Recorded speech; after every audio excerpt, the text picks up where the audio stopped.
All right, this was my Bible, my urine therapy Bible. Is that backwards? No. Is it No, this one? no. That's it. Yeah, but that's the more modern cover, Which is the more modern cover? the one you're holding. Okay. This is the version that came out in 1994. I didn't find it all that complete because there was not much mention about evolved urine in there at all, I found. Now you got to understand, all the urine therapy books, even the ones that you see, they've been around a while. Mhm. Hold on. Uropathy. Martin Lara. Many of these books, you can go to Dr. Group's research page. He has free PDF files on these guys. Some of them I've put, like the Water of Life, are in the Shivambhu hut listing of Say books. that website again, please. Let's see if I can write it down, if I can remember it.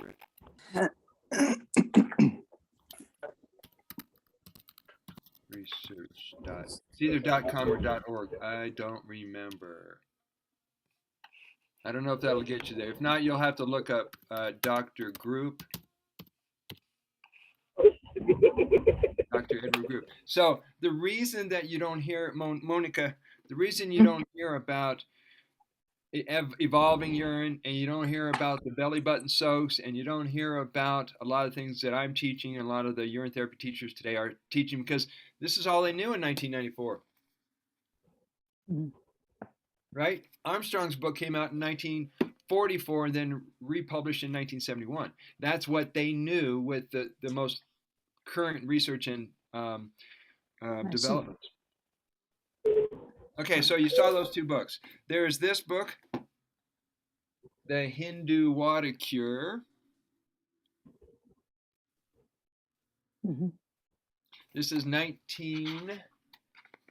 I always go back to the date because it gives me a clue where they were. 1900. No, excuse me. Yeah, 1909, and then it was re-released in 1937. Can you hold it up one more time, please? Yes, yes. Yogi. Because this is really, I'm really interested in these books, actually. Yep. The Hindu Yogi Practical Urine Cure. Okay. Water. This was a gift from Indira Gupta. Now, other than the Fountain of Golden Fountain, this is the book that got me going, because this was a direct transmission from Shiva, some call Babaji, from my teacher Leonard Orr. And so he has a whole chapter on his urine therapy journey, the Damar Tantra, and all the verses. And so I revised and re-edited the book and put it back on the market this year. Mhm. It came out on 2/22/22. Awesome. Very cool. All right, this book is by Doc Mike Whittort, who's out helping Vijay Gupta to get in therapy right now. This is his book. Sudden cures they don't want you to know about. You go to wakeupwell.org and contact him for a copy. What's the website? Wakeupwell.org. I'll put it in there. Wakeupwell.org. Thank you. Did that show up? Yep. I don't know. His email is like wakeup1@wakeupwell.org. And then the last one, this is 1975, the Manav Mutra by Mr. Patel.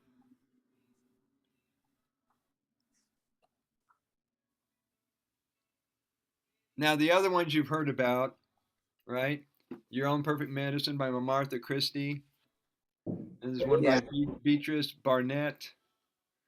There's all the aged urine books by Harry Matadine. Some guy wrote a book called Healing Water from Within. What's the aged guy name again? Aged urine book guy. What's his Put name? him in there. He produced his third book last year, this year. He's in he's from UK. He's currently in Portugal. He's with Lee Robert Molson, who is a big advocate of urine therapy in Portugal. So I'm excited about him getting a copy of my book. It's coming out in Portuguese. So those are some of the books. There's some other ones out in the market, but I don't have hard copies of them. So I have a question. Yes, please.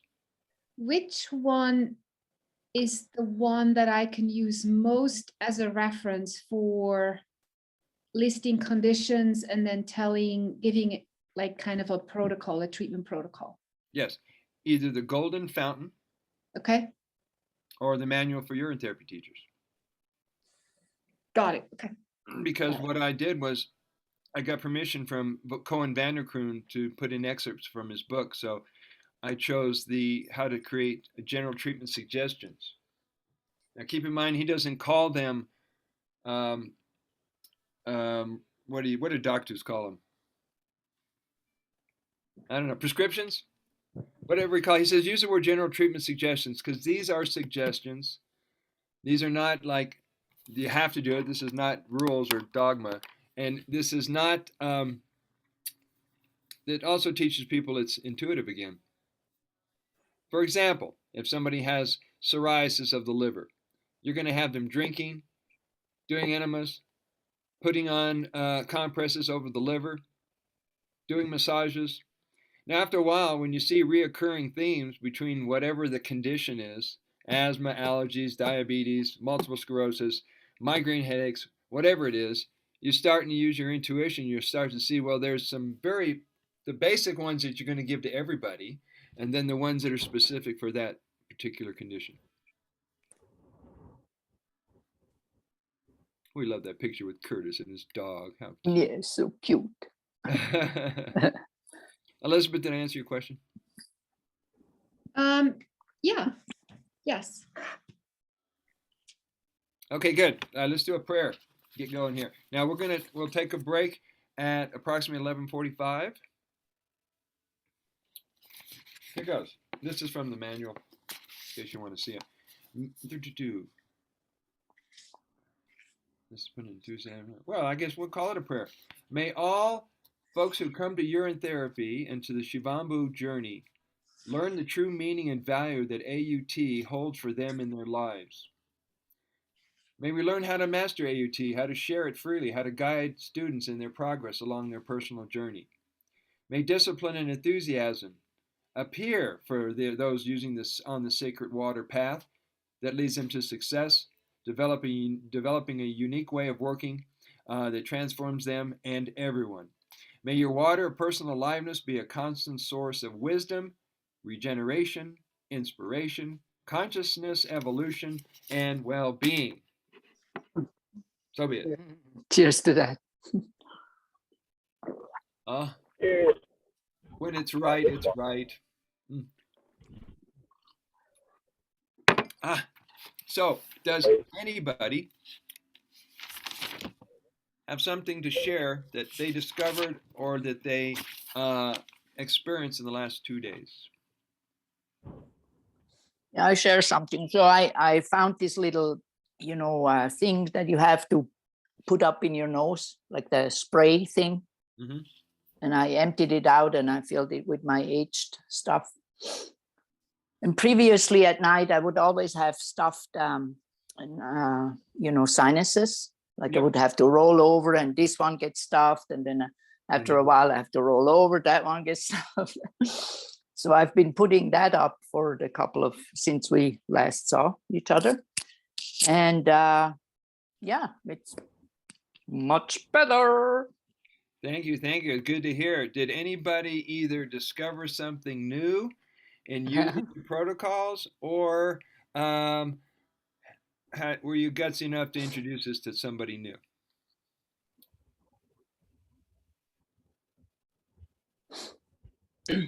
I had a pretty magical experience with the belly button.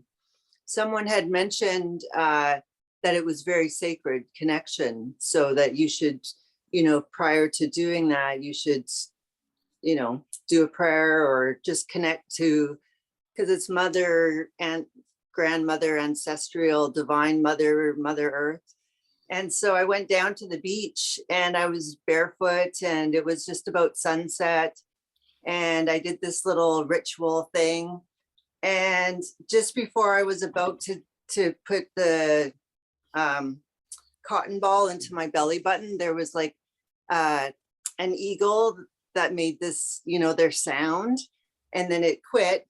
And then I actually put the cotton ball in my belly button, and at that precise moment, the warmth and it wasn't very long, but it was just that sensation or feeling of the reconnection with the mother. It was just amazing. And then when I finished my little ceremony, the eagle started singing again.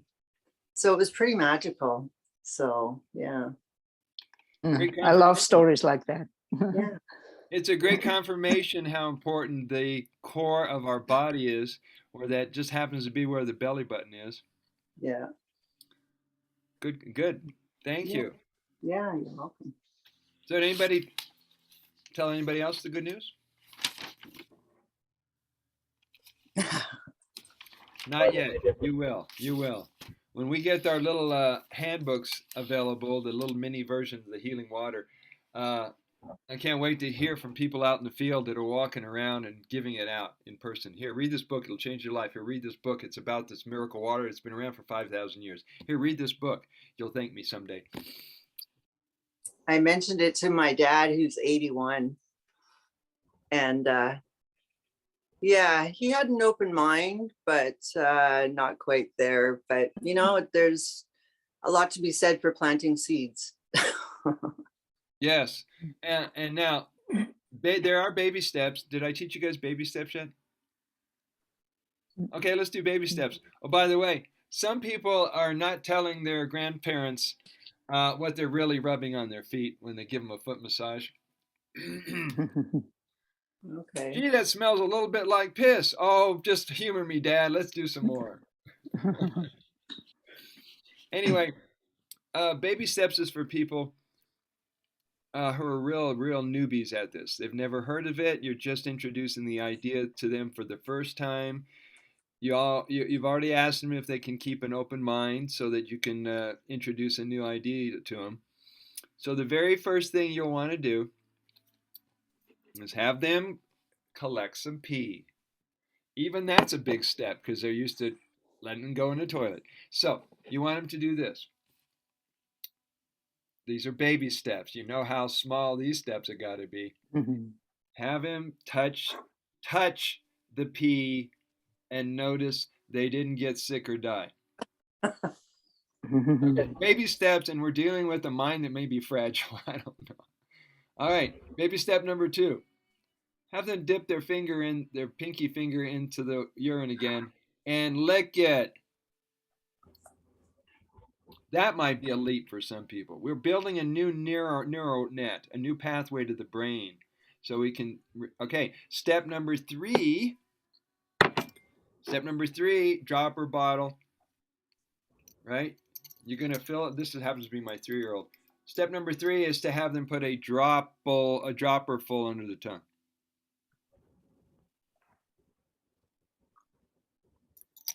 And what you're doing is you're stepping them up to the ounce level. Once they get to 1 to 3 ounces, you can cut them free. After they realize you were right, and that maybe this is their perfect medicine, there's a point there when the baby eagle is kicked out of the nest and it flies on its own. So that's what we're going to do. Any questions about baby steps? No, that was great. You didn't get sick, did you? No. Did you die? No. Well, there's hope. People are funny. Curtis, you jumping in on this? Oh, he's driving. He's going to be doing that from the side. All right. Let's go into the book. Did everybody who asked for the PDF, did I get it out to you? Yes, Yeah, I got it now. Okay, perfect. I didn't get it. All right, do you have the book? I do, yes. You're covered. You're covered unless you really need a double dip. She's going to be massively reading the book. All right. It'd be good to have it. Yes, it would. And I'll make a note. Just don't pass it around the internet, I'm not. Elizabeth. Oh, you'll have to send me 10 cents. Oh, okay. PDF manual. I have these stick-up notes everywhere. You guys still use these? Is this old school? No, I use them. I love them. Yeah. Oh, I got a wall calendar. They're all over the place. All right, page 198.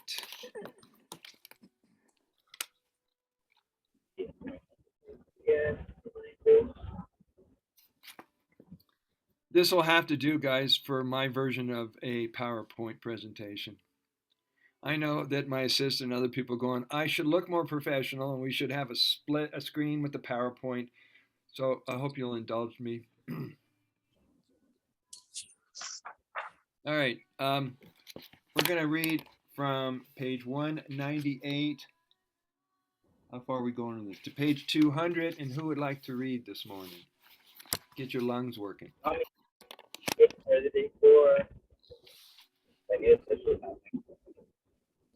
Curtis, are you driving? Yeah. All right, well, you won't be reading. That would be really ridiculous. All right, I'll read then, page 198. And we're going to go over this again and again and again until you guys totally get it. And this is what's in the Shivambhu wisdom chart. Shivambhu is an intuitive medicine or an intuitive water. Once you choose this lifestyle, or really it chooses you, and you absolutely know what UT is doing for you, you will never quit this practice or look for another something better.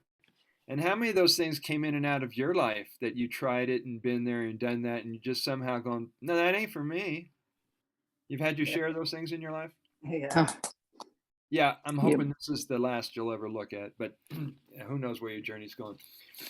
After gaining enough experience practicing AUT and are sure that you are ready, students and clients will seek you out. How well do you practice using your intuition? According to the Webster's Dictionary, Merriam, whatever her name is, intuition is the ability to understand something immediately without the need for conscious reasoning. It is the power or faculty of attaining direct knowledge or cognition without evident rational thought and interference. Do you feel confident with your intuitive abilities? Intuition is a tool. It is only as good as the person who uses it. Start today, right where you are, and practice being more mindful of using intuition.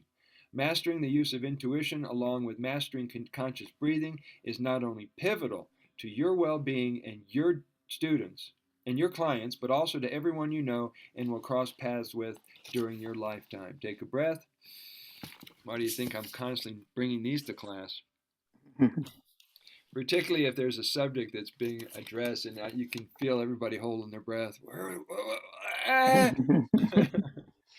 Know that your intuition, instantly giving you quick, ready insight, is always at your service to guide and keep the session on course, assist in making good choices, in giving advice, suggesting lifestyle changes, and co-creating the best sessions with every client.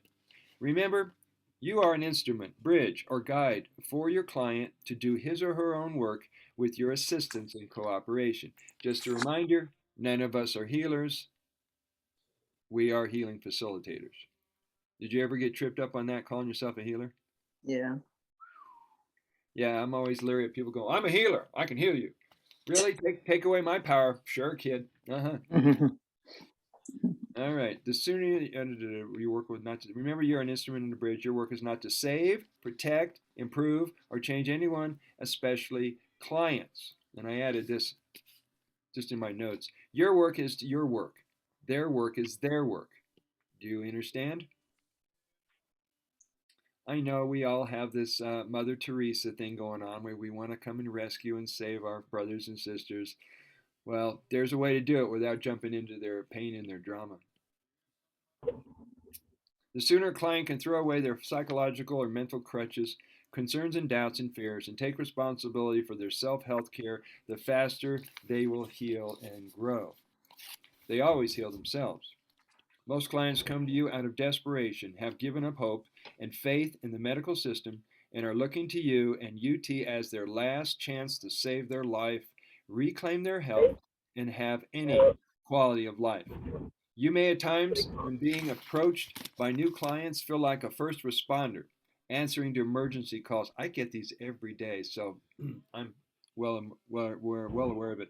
Feel like a first responder answering the emergency calls, which can tend to scare you. Do you guys ever get that? Someone calls you and they talk about a disease as if that disease is bigger than life and it scares you even having the conversation? Yeah. So let me remind you a quote from the Course in Miracles. Did we? Who took the Course in Miracles? There's no order of difficulty in miracles. No miracle is greater or lesser than any other miracle. We assign the value. That's what makes it what it is. In truth, see, there's no difference than healing a cut finger or curing cancer or making $1 million or getting into an ideal relationship. This is something our mind makes. After facilitating more and more sessions, this becomes second nature to you. You got this? You got this. Now would be a good time to set this book down, take several deep connected breaths, get recentered, and calm. If you have to, go pee. Perhaps start shaking the body, take a shower, dance, do yoga, sing, yell, chant, skip, run, or walk. These are powerful tools. These are powerful tools to use either during a session or any time of day you feel stuck, anxious, concerned, confused, uncreative, or in no movement. If you find yourself in those positions, the high probability that you're not breathing. Because if you're breathing, you'll be relaxed enough to wait for the knowing to drop in or for the solution to present itself. Take a breath.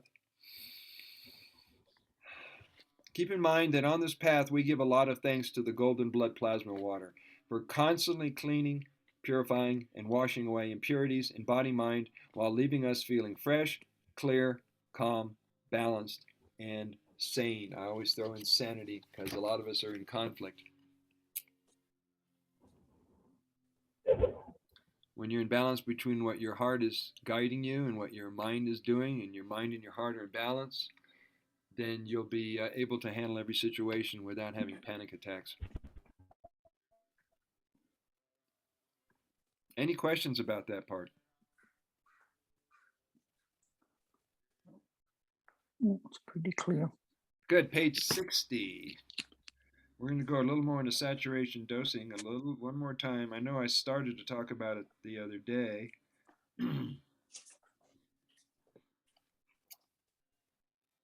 Oh, you printed it. I did, but I didn't have I only printed it to 85, so Oh, to okay. page 85, so All right. Do you have page 60? I do. Is it called saturation dosing? Yep, Would you be willing to read to the class? I will. To what page? Let's see, page 60 to 63. Okay. And that leads to go ahead. Oh, no? Okay. Go ahead. The practice of increasing the oral and or topical uses of Orin. The saturation point is an arbitrary attempt to reach Orin capacity at its fullest or limit. Saturation dosing is your best prevention and defense of an illness or a compromised immune system. Mm-hmm. It gives you a fighting change to get ahead of any virus, sickness, contamination, or compromise to your health. Saturation dosing is gaining in popularity as a preventative protocol, especially when started before the onset of any illness. Considering that the body is continually regenerating and purifying itself, it's an oxymoron to believe that we could ever reach the point of being full to the max with nutrients from Orin. Now, hold a second. Our American, I don't know about worldwide, but there's a tendency for people to only address their health needs when they're sick, instead of taking steps proactively, preventing getting to that point. And if you do have a moment where you are sick and your body's in heavy detox, at least you will know what to do and you'll be equipped and how to proceed. So every day matters. Please continue, Sheena. Keep in mind that Orin, with its 3,000 plus identified nutrient-sized substances, and more yet to be discovered, it would be virtually impossible to determine daily minimum requirements and a serving size for everyone. This is why it is clearly understood that Orin therapy is an intuitive medicine or water. The purpose of saturation dosing is to flood the bloodstream, body, and cells with the maximum concentration of vital nutrients in a shorter time than it takes with just one glass or serving per day. It has been a widely held belief and practice that a glass a day of Orin meets the average person's minimum health needs. Why stop there?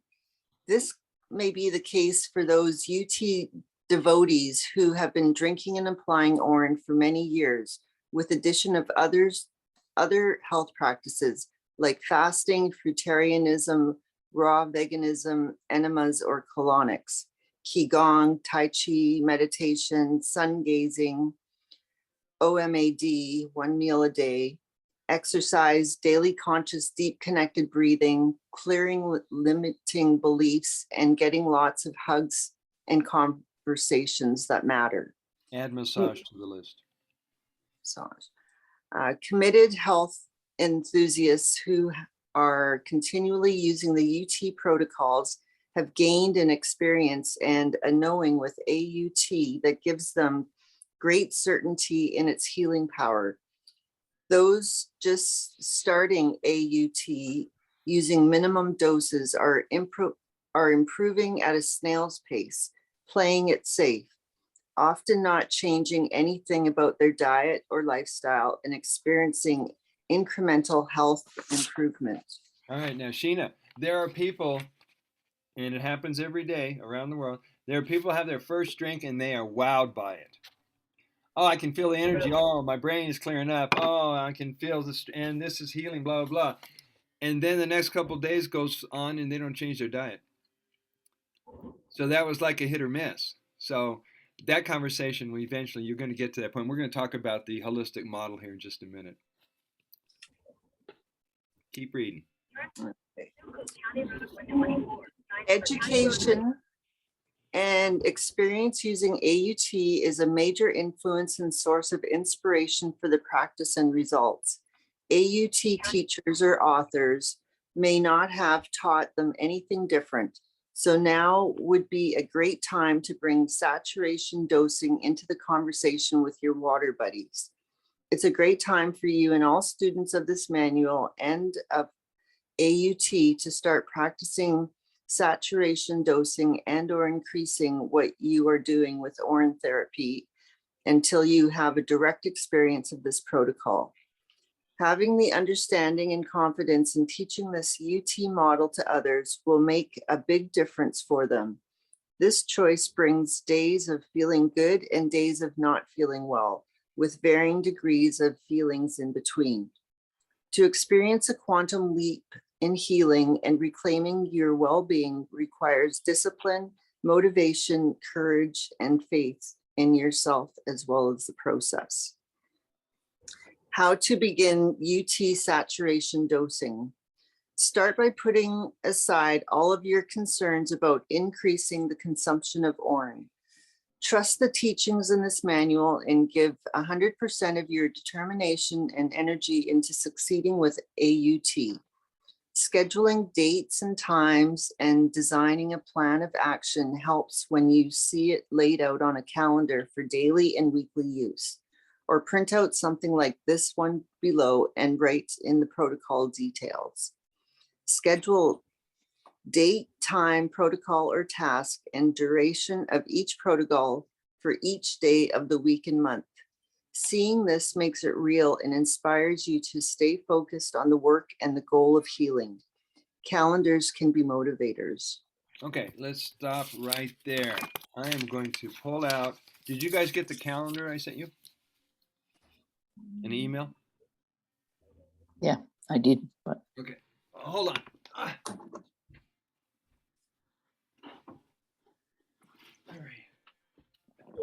I'm going to show you the original sketch, and then let's see if you can understand it. This was the original sketch that I designed, and eventually we're going to get a graphics version of it. But the idea is to put a code. You put a code for everything. For example, a star means you drink the first couple ounces at 11 a.m. at 4 p.m. A heart means bathing. Um, F means fasting. E means ears and eyes. O is or an enema. S is a foot soak. So what you do on every day, you're gonna put the code so you know that on Monday you're gonna fast. On Tuesday you're gonna do a foot soak and an eye rinse. On Wednesday you're gonna do an enema. You get the idea?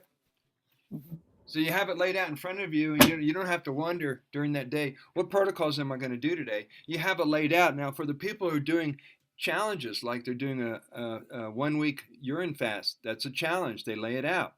If you do it this way, then you can challenge yourself to stay consistent and keep up the practices. So that's just a suggestion. I threw that out to the family, see if anybody wanted to play with that. Thank you. Any questions? Yeah, I have a question.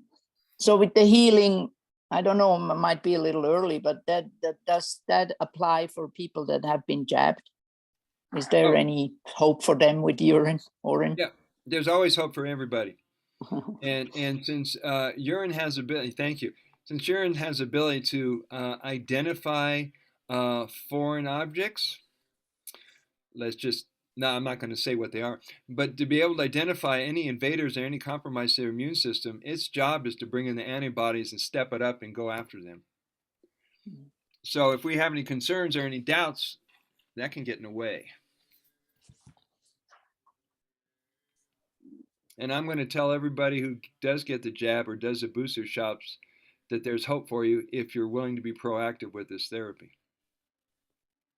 Because we don't know what their soul's decision is. We don't know what where their life stream is going, but we can give them the best chance. Did that answer your question? Yep, thank you.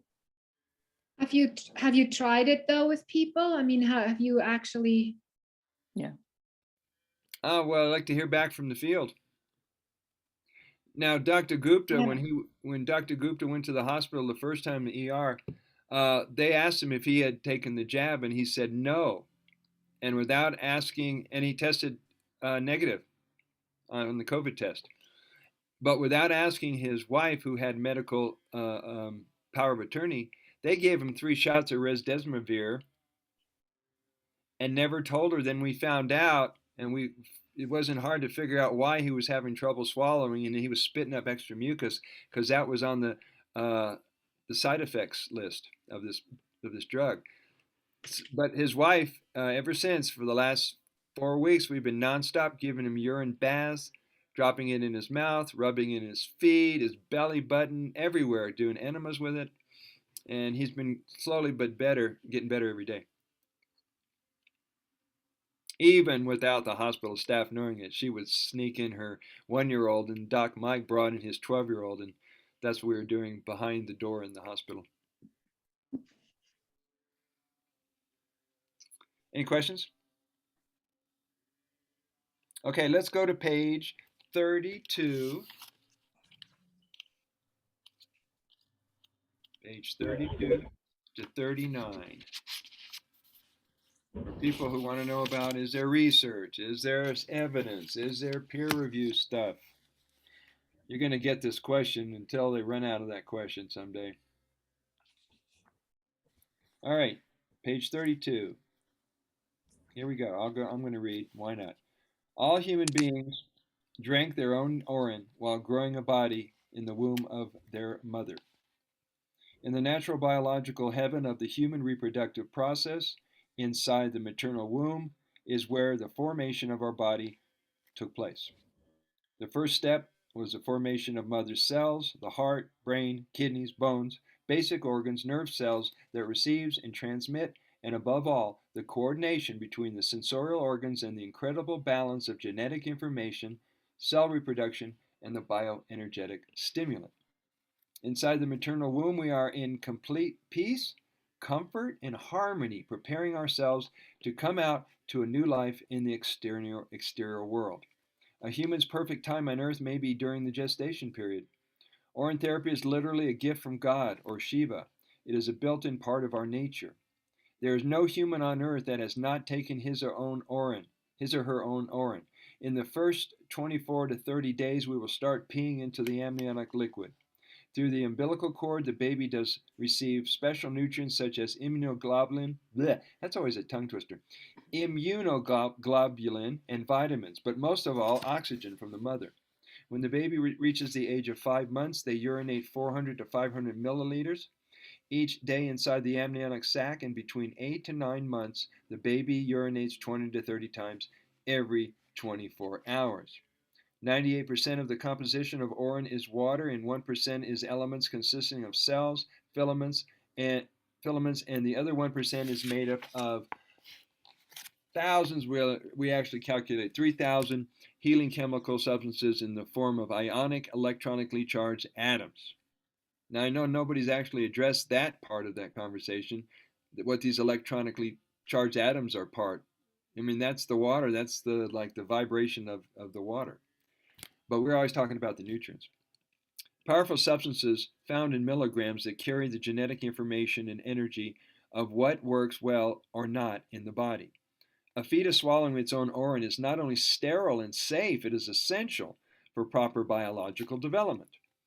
A decrease in fetal Orin production or excretion can result in a reduced amount of amniotic fluid.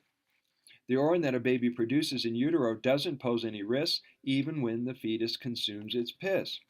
It's not only normal but also healthy for a baby's body to run organ system functions as well as develop swallowing, breathing, and other actions needed for thriving. Now, we do have a video. I don't know if I put it in here, but there's a video of they did a sonogram inside the mother and they showed the baby peeing inside the womb. Okay, I was wondering how they knew that. Yes. And that video is floating around, no pun intended. It's still around. The germ situation isn't comparable to, for example, a toddler putting anything they find in their mouth.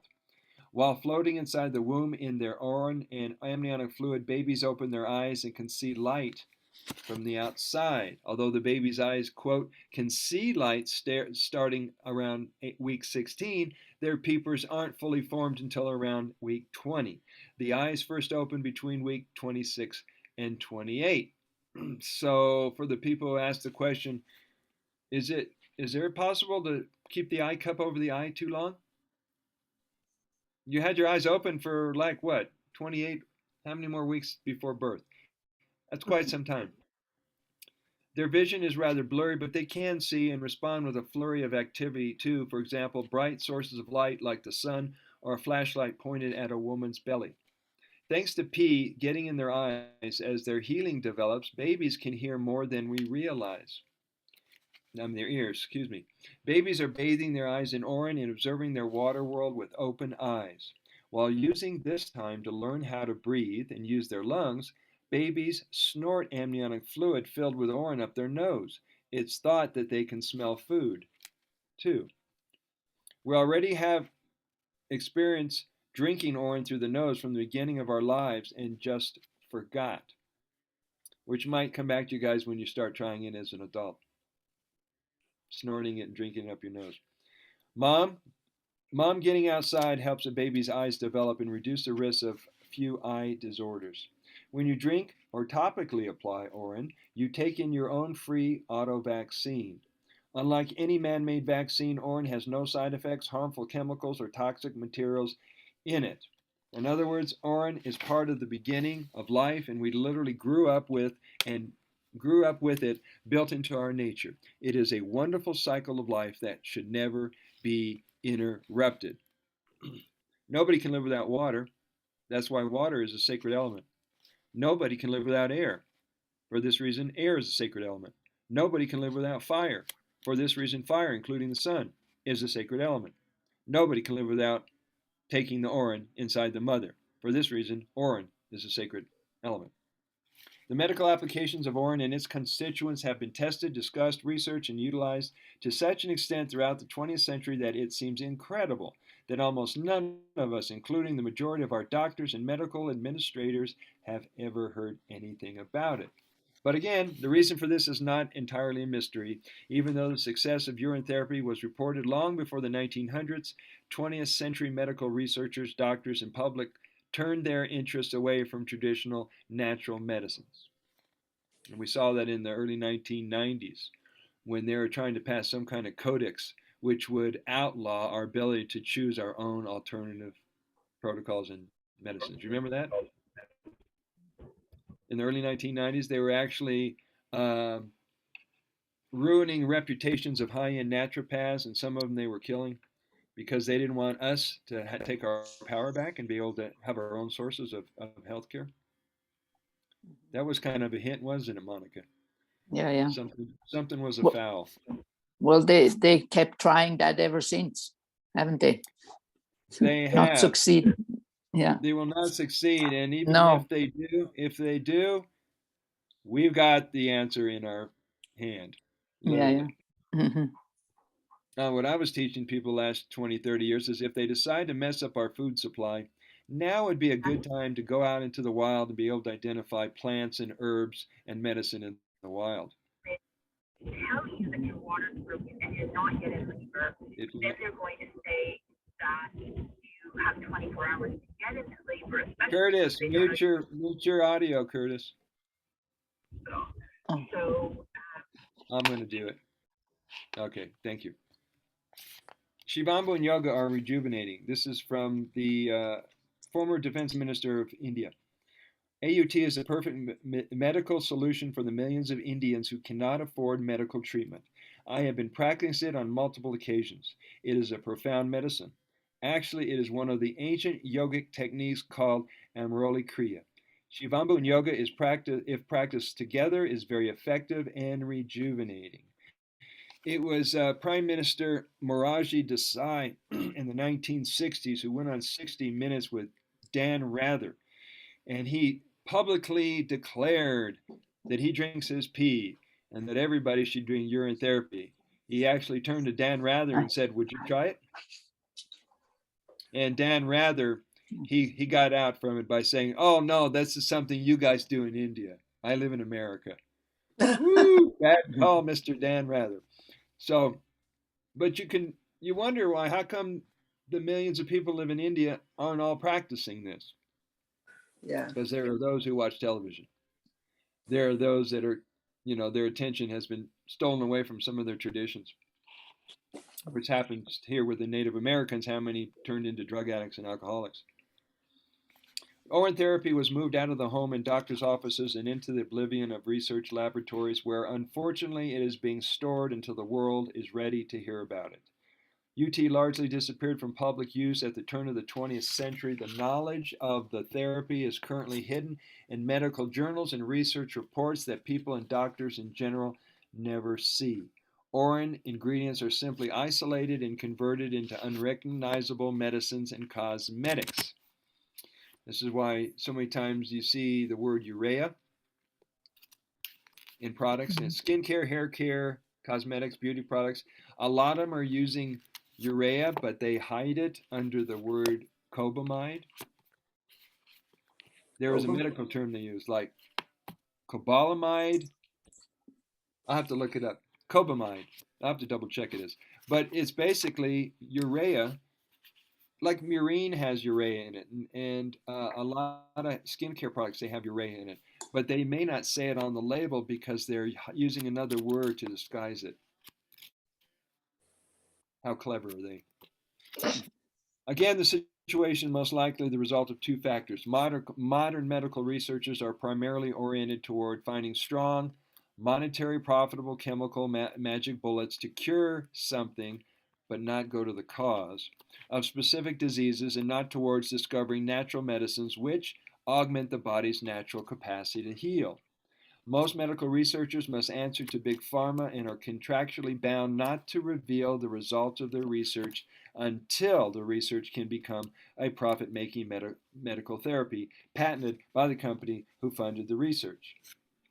Also, medical researchers tend to devote their research to extremely specialized branches of medicine, and these separate departments of medicine don't generally communicate their findings to departments outside of their own research fields. For example, urologists who discovered that Orin prevents and heals urinary tract infections might publish their findings to other urologists, but a doctor in general practice would probably not come in contact with these studies or findings on the importance of Orin for bladder or kidney infections. The public and most practicing doctors today consider Orin to be nothing more than a body waste, but many medical researchers know that in reality, Orin is an enormously comprehensive and powerful medical substance. Now you get to read what many scientists and doctors know but haven't told us about the amazing curative effects of Orin therapy with its anecdotal stories of healing and survival. Regardless if Orin is being generally ignored, ridiculed, or written off as another theory, people are learning the truth and reading healing stories that are taking on significance that not even doctors can ignore. Any questions? And this is why you won't see it on CNN. You won't see this on mainstream media.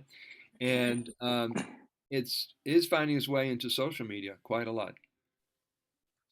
This conversation that we're having right now. Yeah, it's awesome how many groups are out there. Yeah. And it's exciting for me. I don't know about you guys, it's an exciting time to be on the planet because a lot of things are coming to the light. Oh, yeah. And you can go real deep with that comment. It's time for the truth to be known to everybody and take the mystery out of life. Yeah. So we can just go out to the beach and play. Or wherever you like to play. All right, page 40. We're going to read page 40 to page 43. Would anybody else like to read? I can read. Thank you, Monica. The whole body-mind connection way to supercharge AUT effectiveness through optimum diet, attitude, emotions, and self-love practices.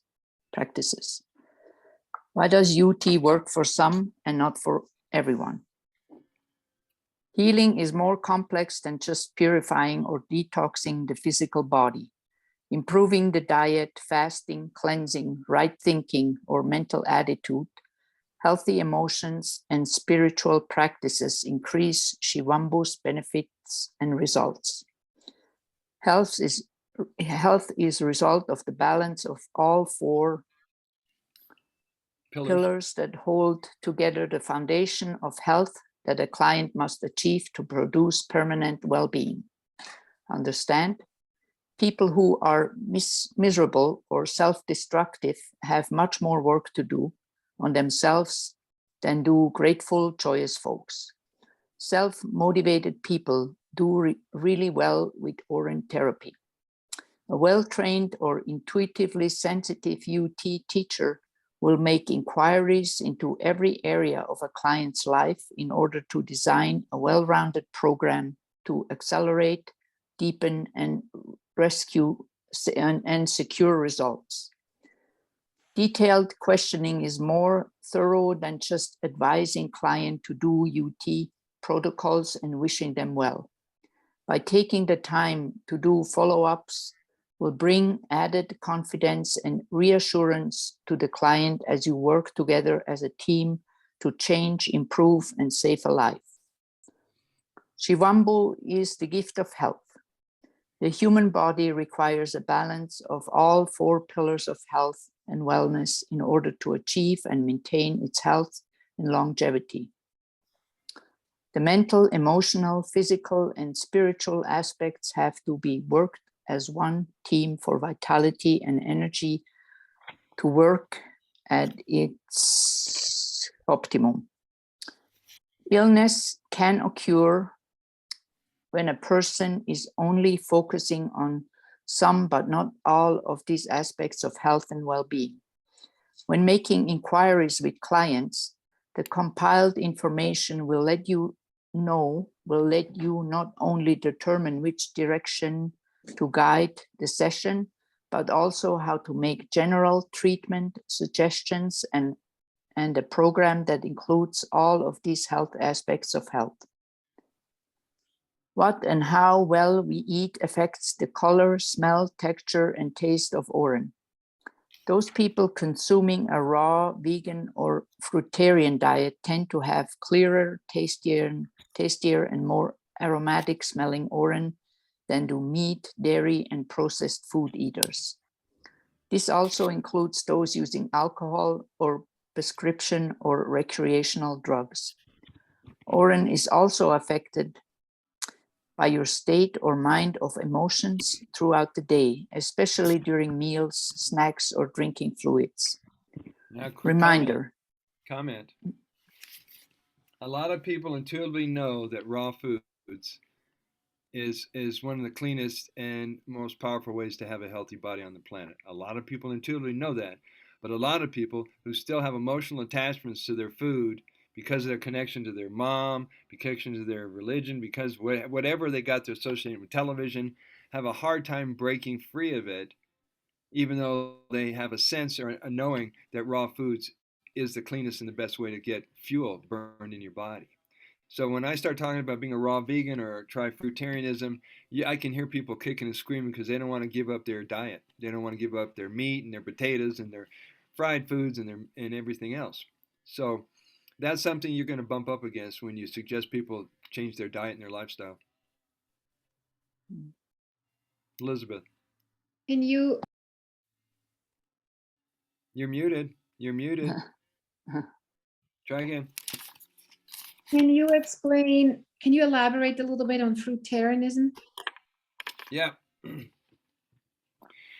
First of all, despite what people have said about the sugar content of fruit, there is brain-related sugar called glucose that feeds the brain, that makes it sharp, that allows it to operate a lot better.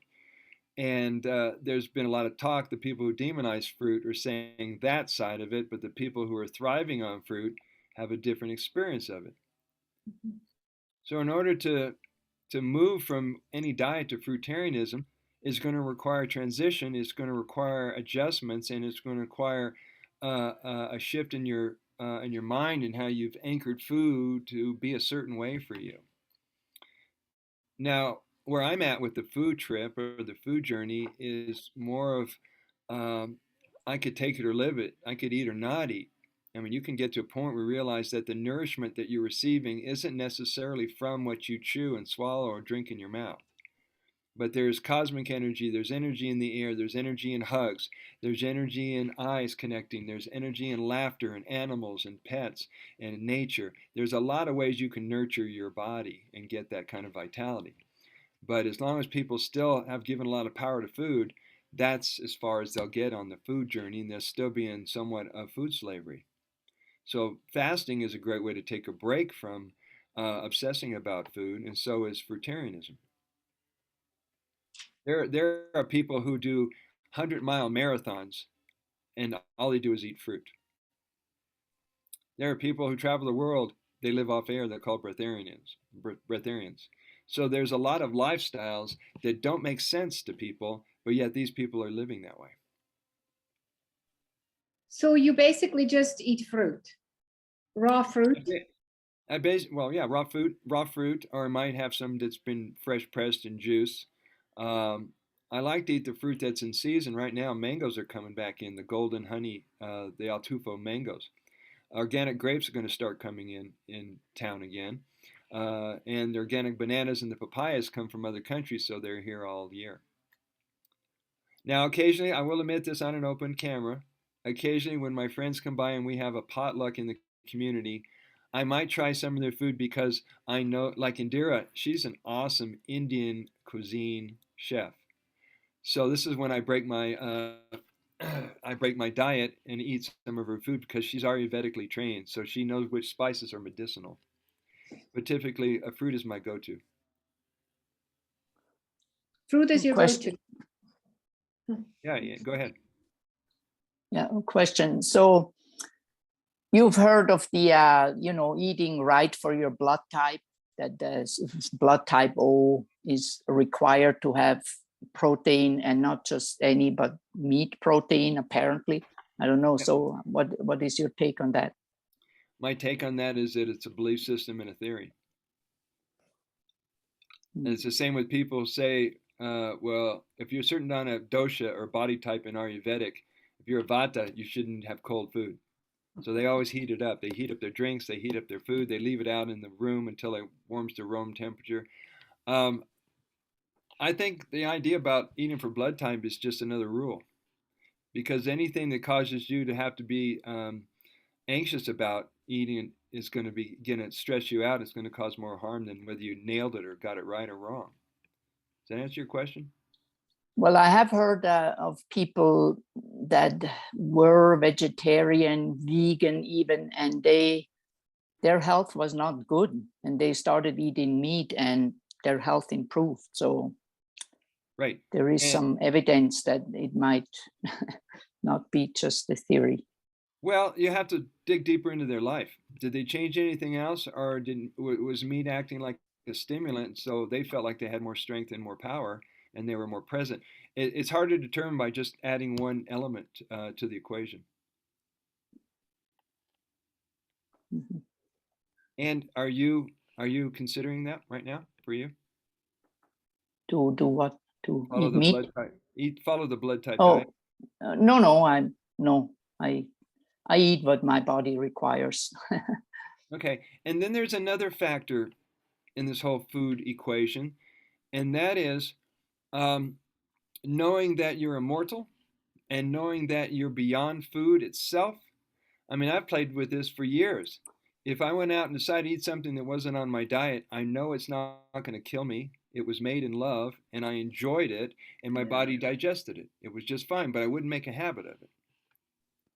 I mean, it's good to be able to experiment with food and see if you're obsessive about it, or if you denied that food for yourself at that time, you'd feel worse than having it and rewarding yourself with it. There's a lot in our minds we have to sort out when it comes to food. Did that confuse you, or did that make sense? No, I'm not that easily confused. Didn't think so. Just a comment on that blood type. Years ago, I went and got my blood checked, and then that specific blood type was supposed to be like this heavy carnivore type person. And I was a vegetarian. So it was just sort of, basically changing, like you said before, with the neuro net thing. Mm-hmm. That, yeah, because it's like what it said in the book and what I was doing physically. And, I wasn't anemic or anything because I wasn't eating like meat, like the book said I should be doing. So it was a interesting concept back then. A lot of it has to do with your beliefs and your attitude. In 1980, I went to the Rebirthing Convention in Snowmass, Colorado with 500 conscious breathers from around the world. And at one point during that training, this woman channeled this entity known as Dr. Duran. And Dr. Duran looks at me right across the auditorium and says, by the way, my nickname was Sprout back then because I was this big raw foodist teaching sprouts. And he said, Sprout, you have a judgment on meat. You should go eat meat. And so that afternoon, I went to the restaurant with everybody. I had a cheeseburger, French fries. I don't know what I had to drink, probably orange juice or carrot juice. And it tasted great. It was like the best cheeseburger I ever had. And then I had no interest anymore after that. I had to get off the judgment.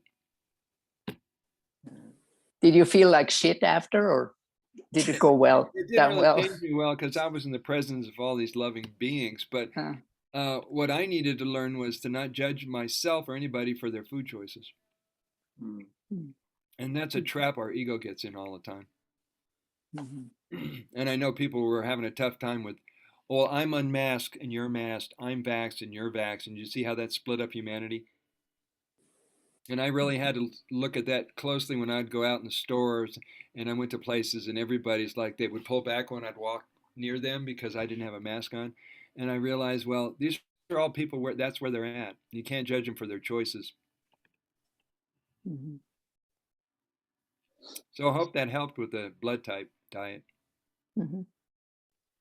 Yeah, I mean, whatever you feel is right, follow that. And it may change in a week or two. Who knows?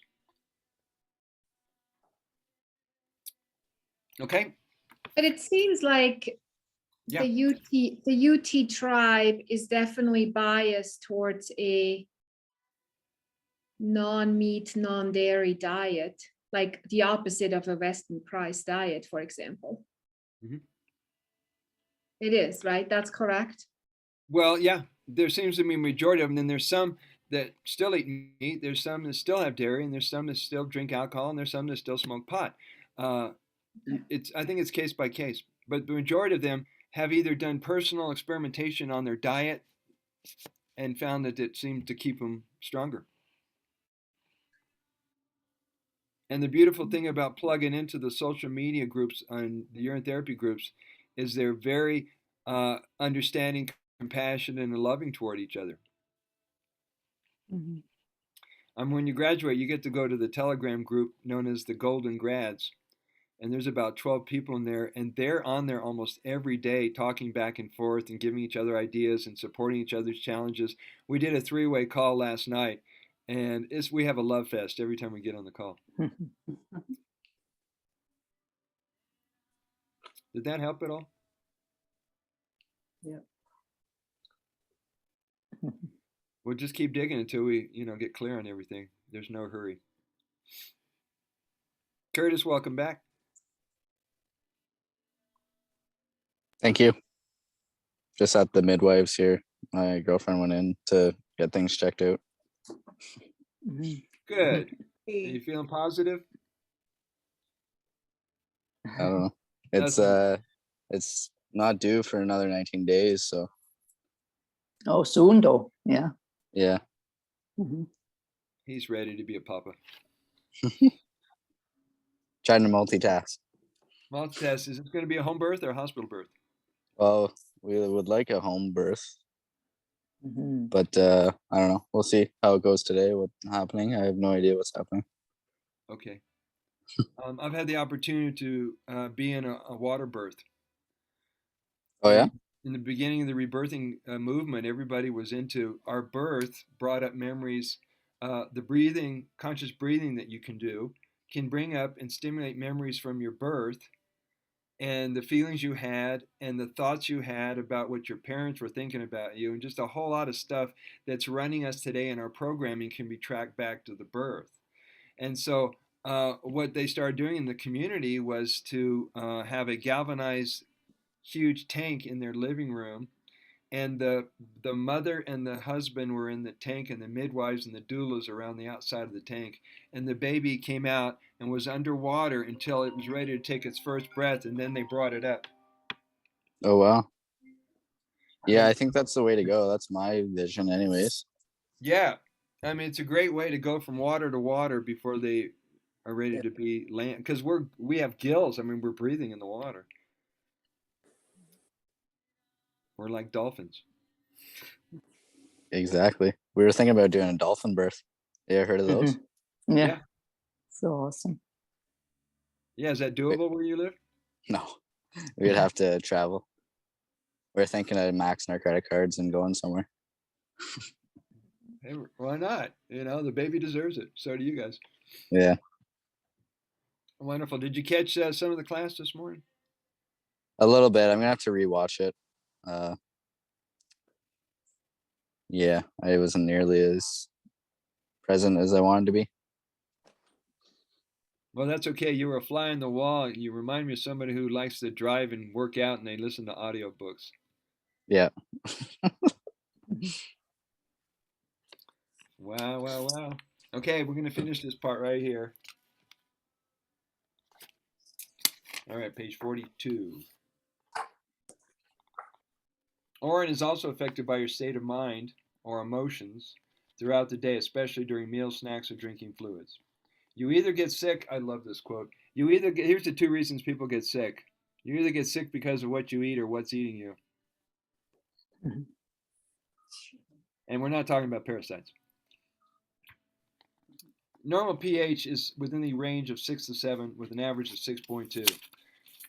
A diet high in protein from meat and dairy, as well as cooked, processed, or altered foods, alcohol, caffeine, drugs, will not only lower the pH into a more acidic state, it will also increase the amount of mucus in the body, blood, and Orin, this is Wikipedia. So listen, for all the meat eaters out there, I'm not pointing fingers at anybody.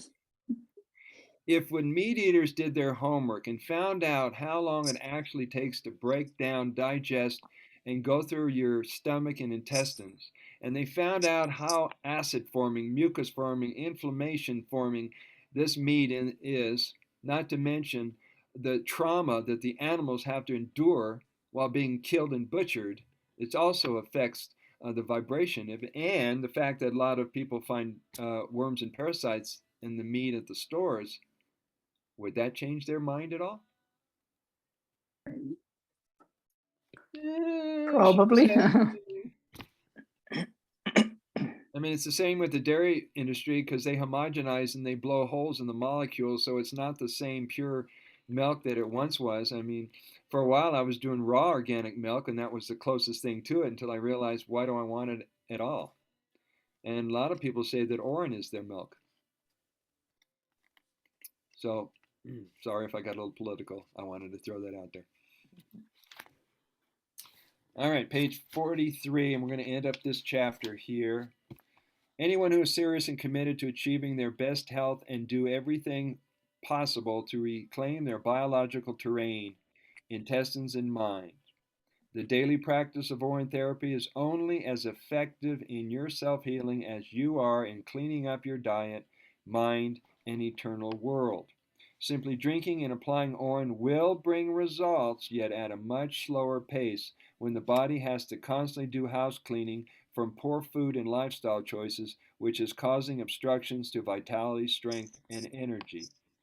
Orin therapy becomes 100 times more therapeutic as you move closer to a living plant and or fruit-based diet. Now, I'm kind of spoiled. I've been doing raw food since 1977, so I've seen how you can transform your body. And other people are finding their way on that journey. Anyone going through transitional diet changes on the way to thriving on living plant foods, adding these will boost overall healing.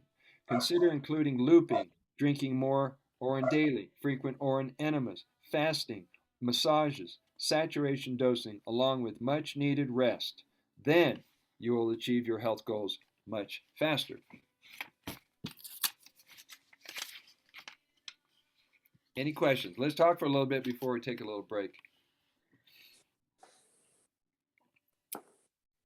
So the diet plays a part of it. It's not the only part of getting well, but we're looking at, are you handling the things that trigger you and you get a charge on, the emotional baggage, the stuff that you're still holding unconsciously? Are you looking at practices that feed your soul and bring joy to your spirit?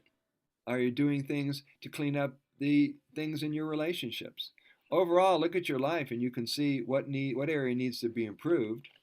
The diet is just part of it. And once you get into the practice of having a wellness system or a wellness program that works for you, it's just a matter of keeping up the practice. If that's your intention to get well and to have your perfect body weight, the only thing that can stop you is you. Or am I talking to myself here? The only thing that gets in our way is us. And if we're being totally responsible, we can't blame it on anyone outside of us or anything outside of us. We're meant to live a very long, healthy life. Who wants it? Sure. Well, healthy for sure. Healthy for I want to sure. be healthy until the day I die. Yes, and there's no timeline that says when that is. As a matter of fact, if you look at your birth certificate real closely, you'll notice there's no expiration date. So there's a chance you might be immortal, but haven't really considered it.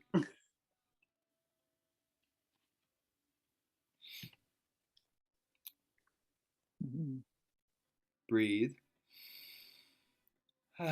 So when we come back from our break, we're going to start protocols. We're going to start protocols. And when we get into protocols, and I hope you'll take the time between classes and when this class comes to an end that you'll start including more of them into your practice, experimenting with the ones in the book, and possibly discovering new ones that haven't even been discovered yet, like the eye mask that I discovered at the hot springs.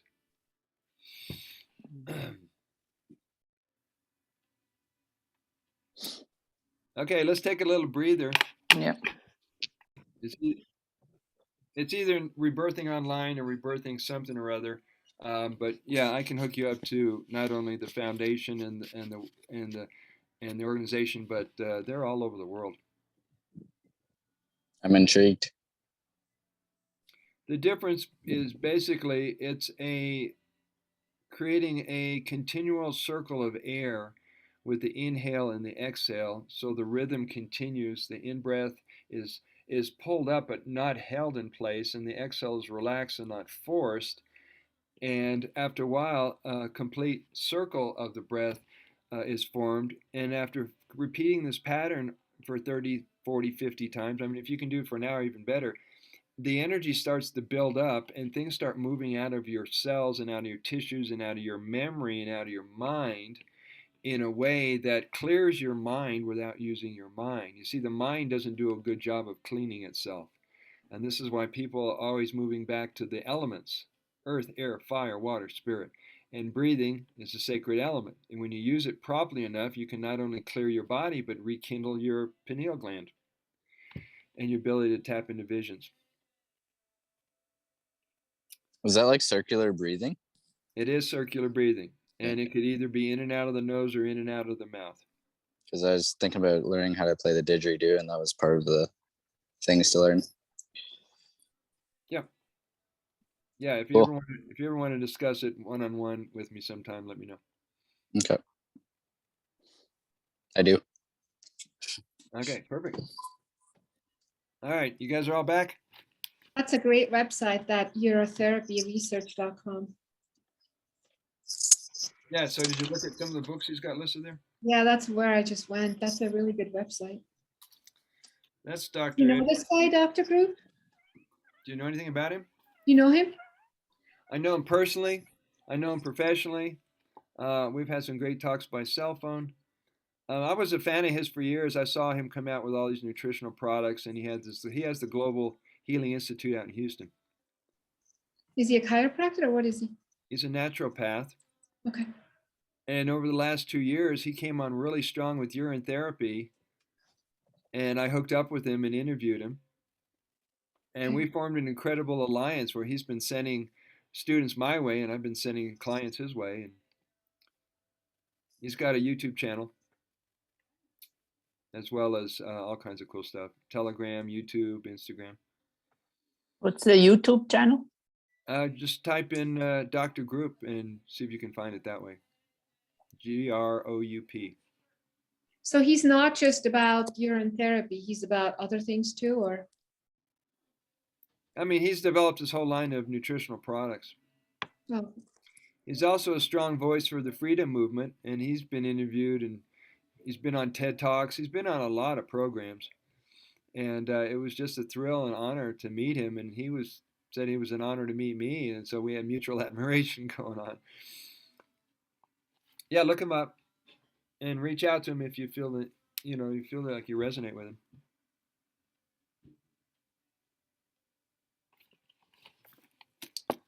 Oh, I'm thirsty all of a sudden. What could a guy drink when he's thirsty? All right, page 44.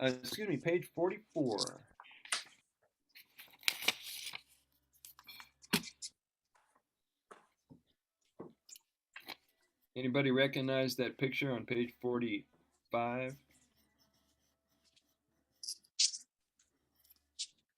Tina, do you recognize that picture? You're muted, Sheena.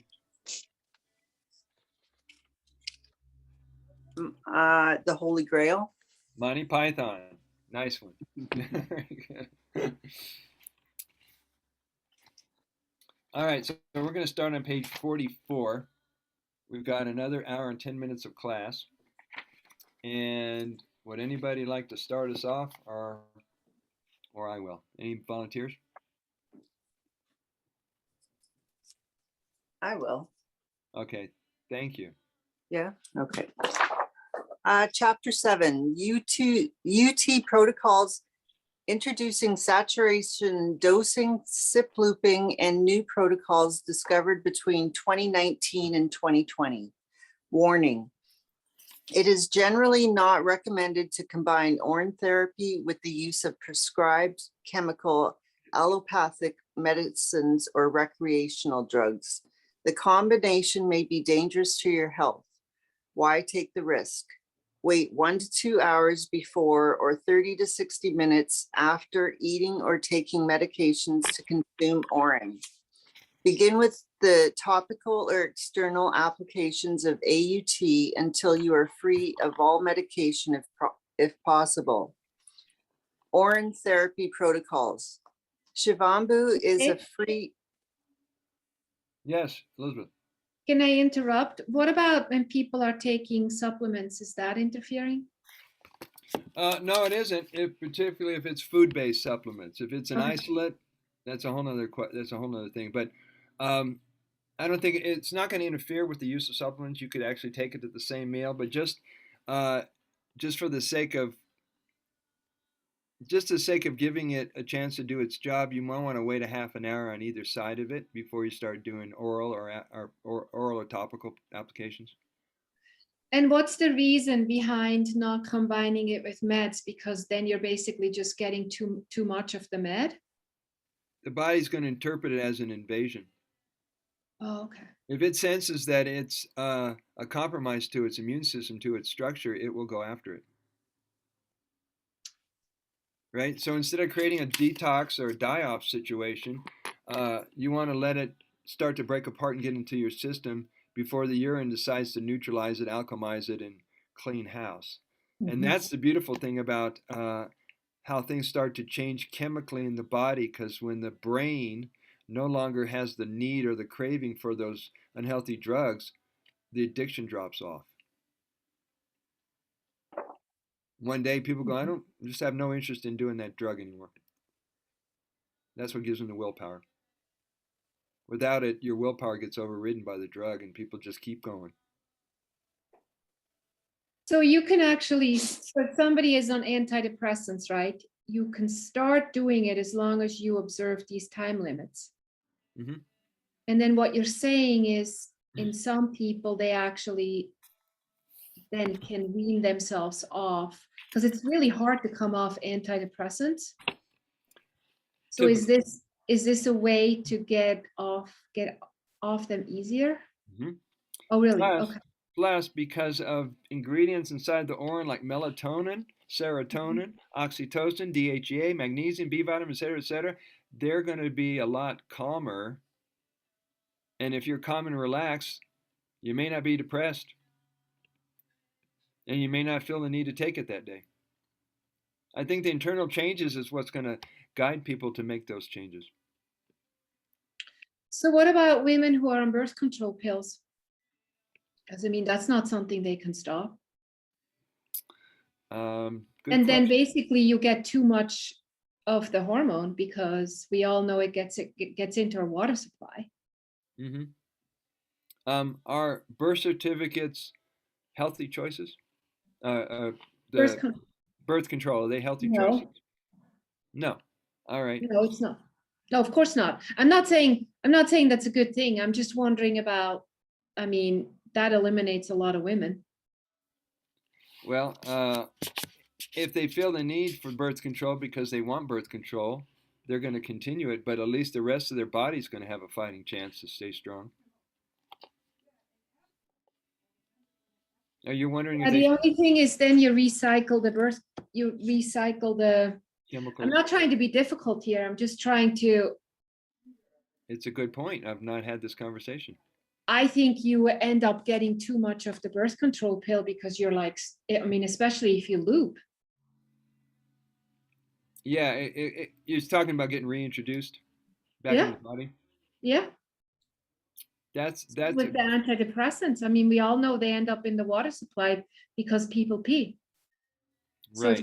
If these people drink their own urine, they're just going to get more and more of the medication.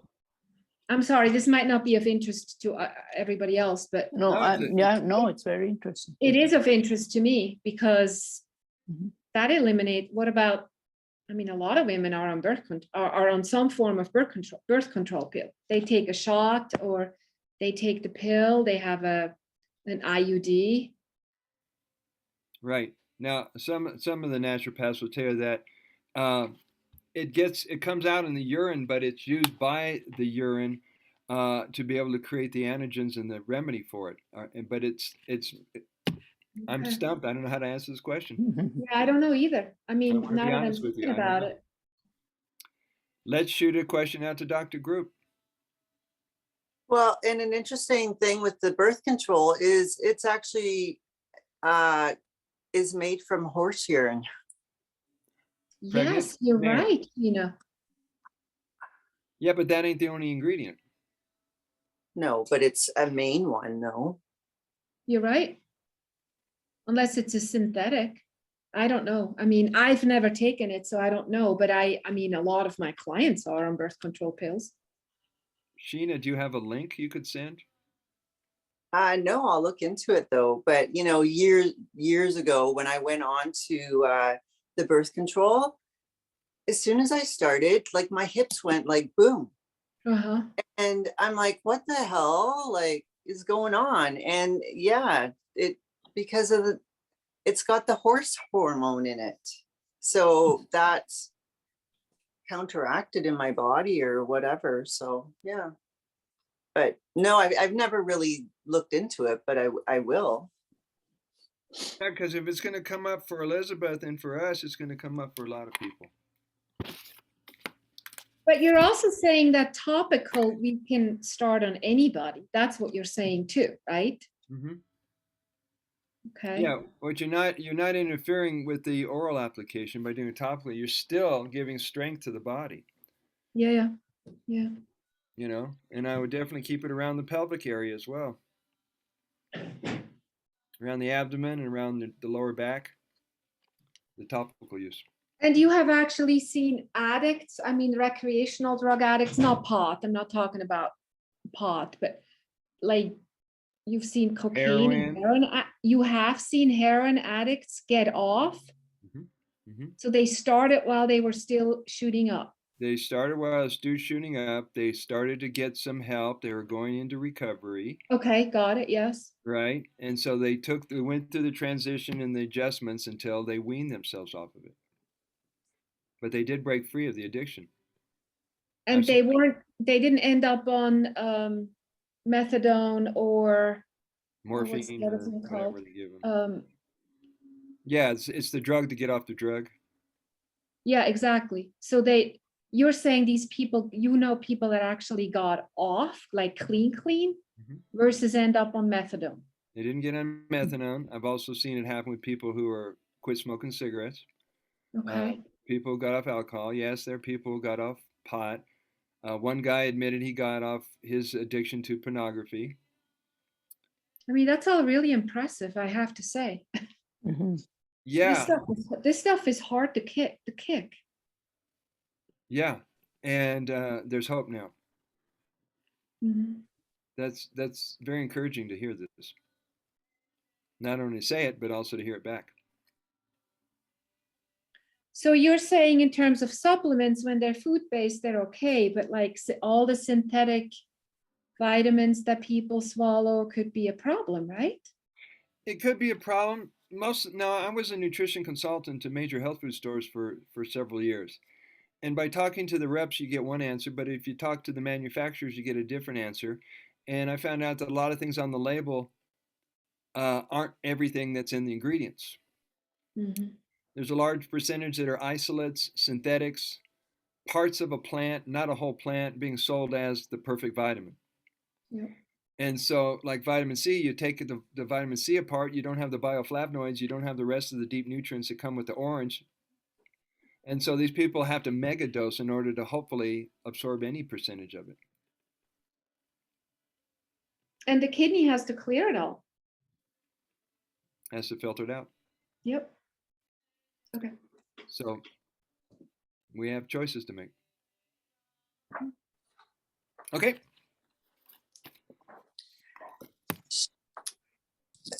Shivambhu is a free all-purpose self-care medicine. Make Orin your default answer to any and all health concerns or conditions. Remind yourself that you carry Shivambhu in a secret container, bladder, in a body that speaks a language that just the two of you can understand. Returning the healing water from your source back to your source will ensure a long, healthy, and joyous life indeed. Build a lifestyle that will keep you young and healthy for your entire life by practicing UT protocols every day. The Shivambhu lifestyle is a labor of love. Ask any healthy, vibrant, and devoted Shivambhu enthusiast why they are happy and well. They will exclaim with great passion in their voice, I am blessed with health and aliveness because I drink my water. A glass of pee a day keeps the doctor away. L'chaim. L'chaim. Oh, l'chaim. Close enough. Number 1, oral application of Orin not only addresses all diseases, Orin makes a perfect rejuvenating tonic. As a baby step, place some drops or dropper full of Orin under the tongue, or ask client to dip a finger in some of their collected Orin and then lick the Orin off their finger. This will help them form a positive association with drinking Orin. They now have a wonderful natural antibiotic and remedy for everything. The more you drink of your water, the better you feel. Beginners who start by taking little sips of Orin through the day will soon be comfortable drinking more of their water. They are often amazed how quickly they feel their energy and clarity of mind return. The defining moment happens when one realizes that Shivambhu is the real thing. They have seen the light and are motivated by the possibility of achieving their health goals and a wonderful life. Simply increase the quantity of each Orin drink as you make your way to a 6-ounce or larger size drink of refreshing water. It is one of the best remedies for killing pathogens, virus, fungus, and parasites in the gut and body, which in turn frees us from food slavery and all addictions. Drinking protocols. Taking Orin orally does not worsen or increase any health conditions. There's a slim chance it might be very mild and unrecognizable. When we drink fresh Orin in any considerable quantity, especially in the initial months of starting UT, it may create diarrhea-like symptoms, which soon heals. Simply stop for a day, switch to a topical protocol for this day off. Then start drinking Orin again in smaller doses, like 3 to 5 ounces. Increase the proportions when you feel that it is okay to do so. Oral application of Orin is a generally accepted practice. For anyone serious about reclaiming and regenerating their health, quicker saturation dosing explained in next protocol will make all the difference between feeling okay sooner than later and feeling like your healthy self again. Newbies, anyone new to drinking pee, appreciate baby steps when starting. Orin therapy because of the mental adjustments they are making in order to accept the possibility that doing this may be good for them. How to teach and coach newbies will be discussed in detail later in this chapter. In addition to drinking Orin, everyone who builds a habit of practicing their favorite protocols every day can experience and discover how in combination they can receive maximum benefits and a quicker recovery. You can either practice the same protocols every day or try different protocols every other day until you get really comfortable and experienced with them. Perhaps you will discover a new protocol.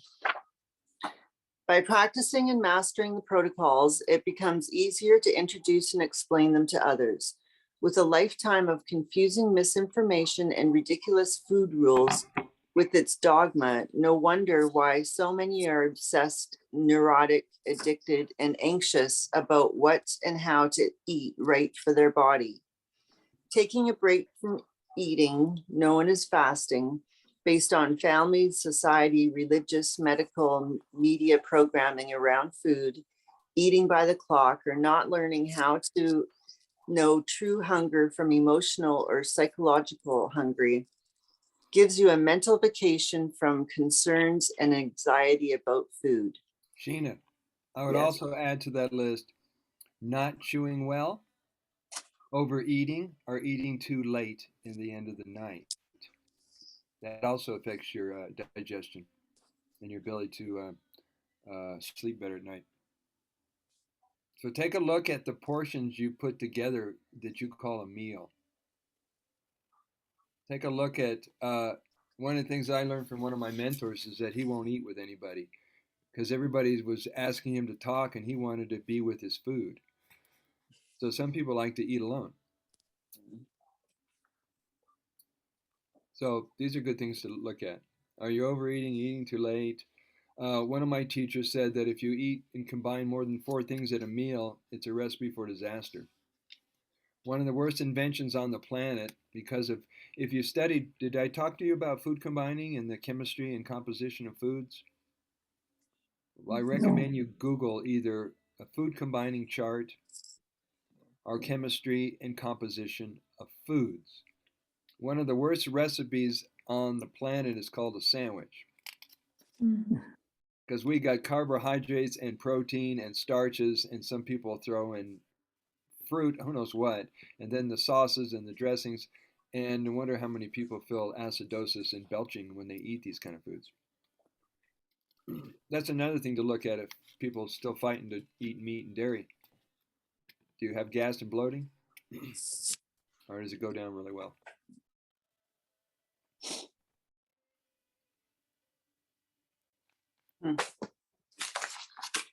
All right, Sheena.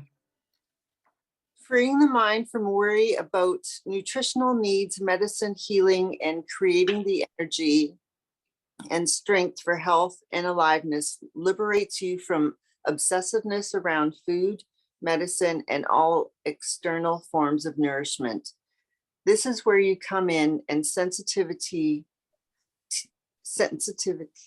teach them a new food path along with UT practices and purification techniques to empower them to enjoy life again. Ready to experience your best health ever by drinking pee and practicing various disciplines to treat the body, mind, and spirit.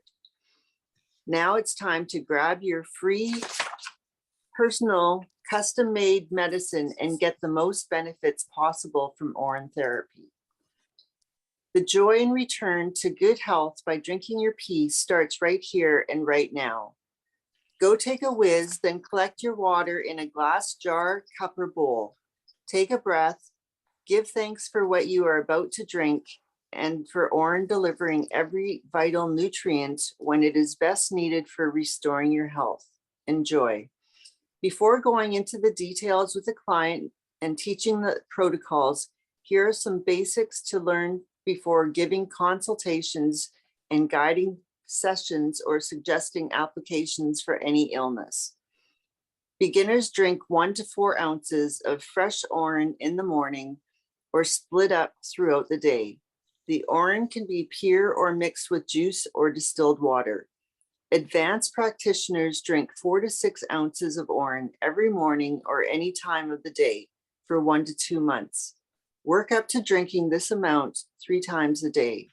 Now, the part where it says you can mix it or do it pure, some people blend the fresh with the evolving. Some people put it in juice. And I'm hearing more and more people that are mixing it either in their protein drinks, their smoothies, or their meals. People are discovering things that I didn't know about. Whatever it takes to get it in your body or on your body is the best thing to do. Okay. Work up to drinking at least 6 ounces of Orin 3 times a day. Drink the beginning Orin on an empty stomach first thing in the morning. Orin drinking during the day should be done at least 45 minutes before meals or up to 1 hour after eating. Spreading the time between food or medication and consuming Orin will prevent indigestion or negative reaction when Orin catches up with the undigested food. Practice drinking plenty of Orin during intermittent fasting periods, not eating from sundown to noon, and then increase this length of time until you are fasting only on Orin and distilled water. Optional when looping the Orin for 24 hours at a time. Continue the Orin fast for 2 to 3 days or until you feel well. That's a picture of Dr. Bunmi Samola. I talked to him the other day. He's in Nigeria, and he's building a Shivambhu wellness center in Nigeria on his property. So he went around with his camera and showed me where he's laying all the bricks, where a fountain is going in, where they're going to be doing massages and different forms of protocols. And I'm excited. No kidding. Yeah, he might have the first one out there. Awesome. So if you need any pointers how to set one up at your house, Go to Nigeria. we'll put you guys together on a call. Goodbye, Curtis.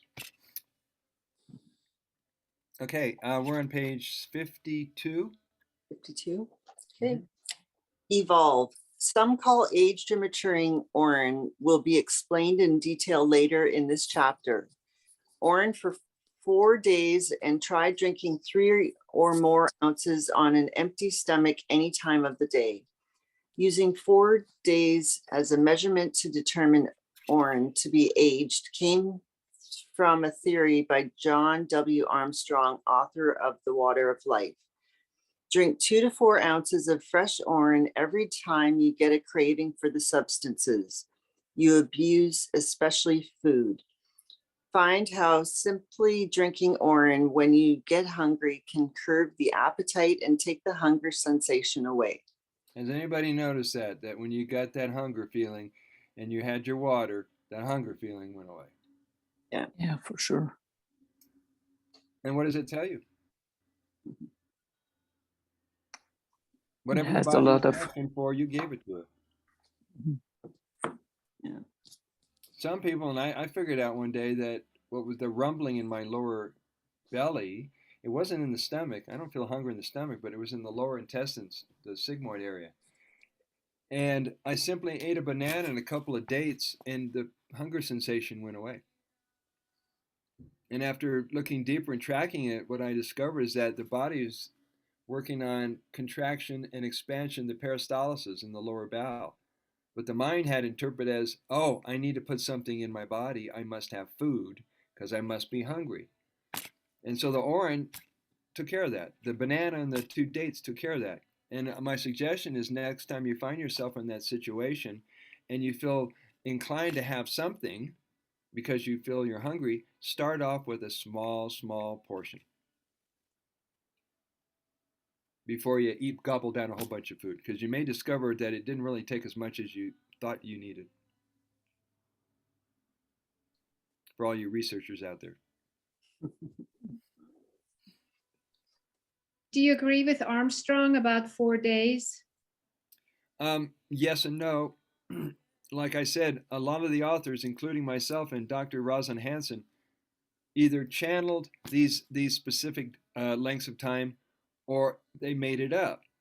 Now, I don't know where he got his theory from. So back in 1944, that's what he considered age, was 4 days. Some people consider a week, a month, a year. Rosalind Hansen out there, where is she, in the Dakotas? Or she's in the Carolinas. She says 9 months is considered aged Orin. Right? Because that's the gestation period. That's where she came up with that. And other people find that any day they feel inclined to drink it and use it is the perfect age.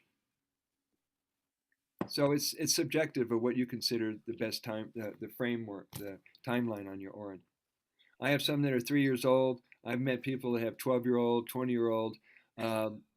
Fine. I'm not that patient. I'm not going to wait 20 years. Did I answer your question, Elizabeth? Once again, the intuition plays a good part right here to try to figure that out. Do you also put your date on your jars when you stored it? Mhm. Yeah. So the suggestion I have is compare one that's a week, a month, a year, whatever, and just see how it affects you differently, and then you can come up with your own measurement. Does that make sense? Yeah.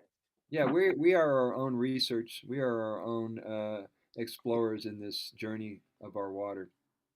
So what works for one person may not work for you, or you may find something that's easier for you.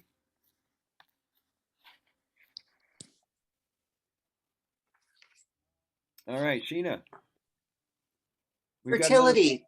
We Huh? got 45 minutes, so let's keep going. Okay.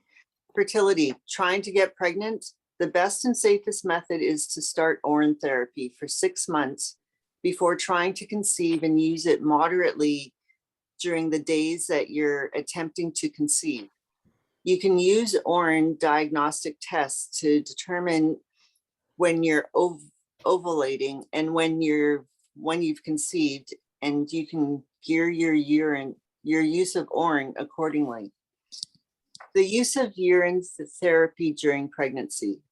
Although pregnant women are being treated successfully using UT for morning sickness or edema, some teachers believe that UT should not be used during the pregnancy without the supervision of a doctor familiar with the medical use of urine. Concerned about the natural release of toxins that may occur with Orin therapy at this time, you can choose to honor your concerns and feelings and avoid UT during pregnancy, or trust the innate intelligence of the body in Shivambhu and sail right through it. All right, do you understand Children. that? Do you understand why that statement is there? If a woman's intuition is, I don't want to start urine therapy while I'm pregnant, honor that.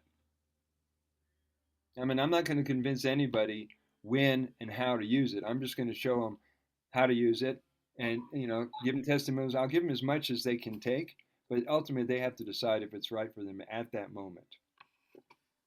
Mhm. We don't want to scare anybody. Children. There have been several research studies that deal specifically with the treatment of children using Orin therapy. Oral drops or spoonfuls of the child's own fresh Orin are considered as the easiest internal form of the therapy for children. For acute flu, colds, viral infections, measles, mumps, chickenpox, etc., small, frequent oral doses every 2 hours of 4 to 10 drops or 1 to 2 tablespoons during an illness have shown to be very effective.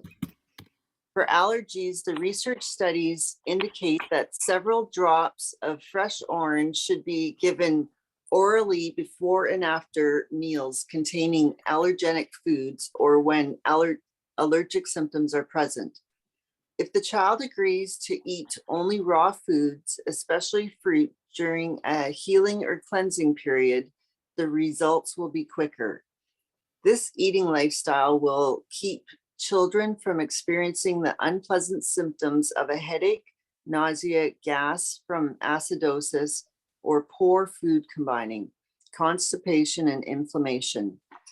Ultimately, raising children on living foods and AUT has proven to produce disease-free children who grow up healthier than children who eat like everyone else.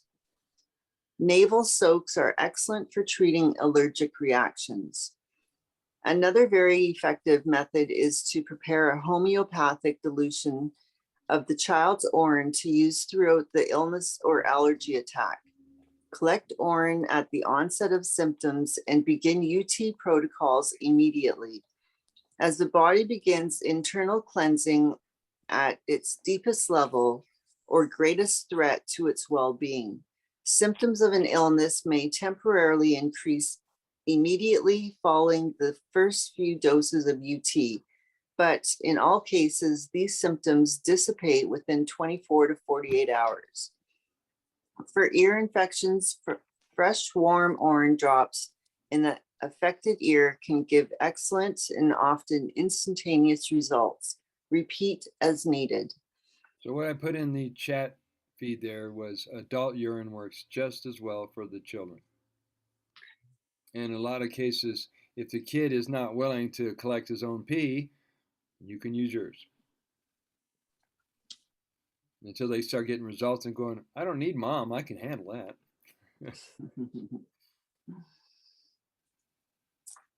Pets and urine therapy. Veterinarians have given research tests on animals using urine medically by administering orally and topically with reporting good results. Night sipping. The practice of taking a sip of Orin when you wake up during the night to pee. This is easy when you get into the habit of leaving your Orin container by the bedside. It's a time saver, especially when you are not quite awake to coordinate body movements and have to find the way to the bathroom. Just keep your Orin jar on the nightstand by the bed. Next time you get up in the night to pee, save the output, take a sip, and go back to sleep. Doing this adds extra nutrients, especially melatonin, serotonin, and DHEA into your body during its nighttime rest and Generating cycle. generating. Okay. Close enough. Squish. We're also adding growth hormone. Growth hormone factors are also in the urine. So that goes right back into your body while you're sleeping. And I'm glad I figured out to keep it by my bedside because I would get up and wobble in the middle of the night, not quite awake, not quite asleep, and grab the jar in the windowsill. And I don't know how many times I peed on the rug. I'm going, I got to come up with a better system than this. Oops. Keep it close by. Okay.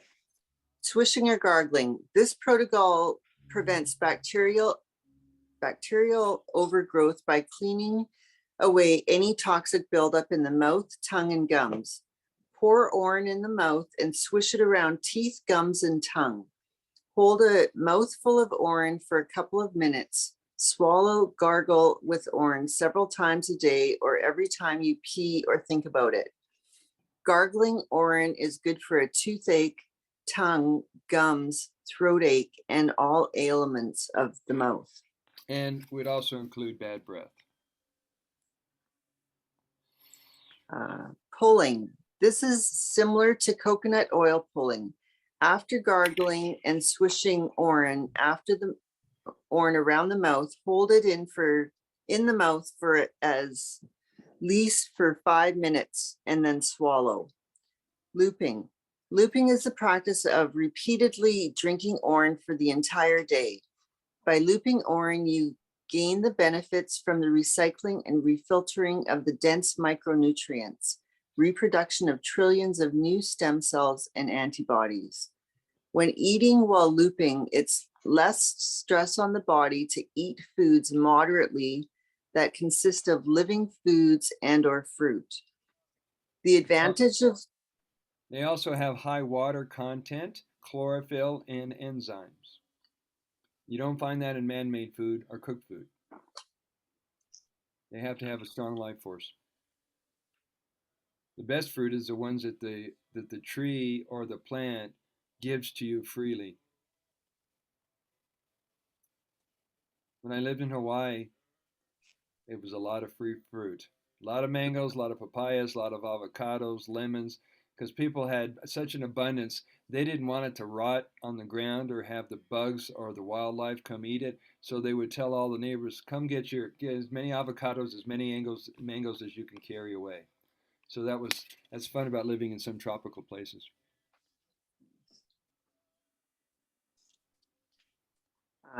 The advantage of looping during an Orin fast over other forms of fasting, including water fasting, is that you get more and denser nutrients than juice or water fasting. Orin is the most nutritionally dense, bioavailable, absorbable, and activated living water in the world. You do not come out of a fasted state which gives you the advantages of the water-only fast. Your body does not have to stop cleansing and healing. Your body increases human growth hormone, HGH, by 2,000%, along with many other beneficial substances with similar increases that occur during fasting.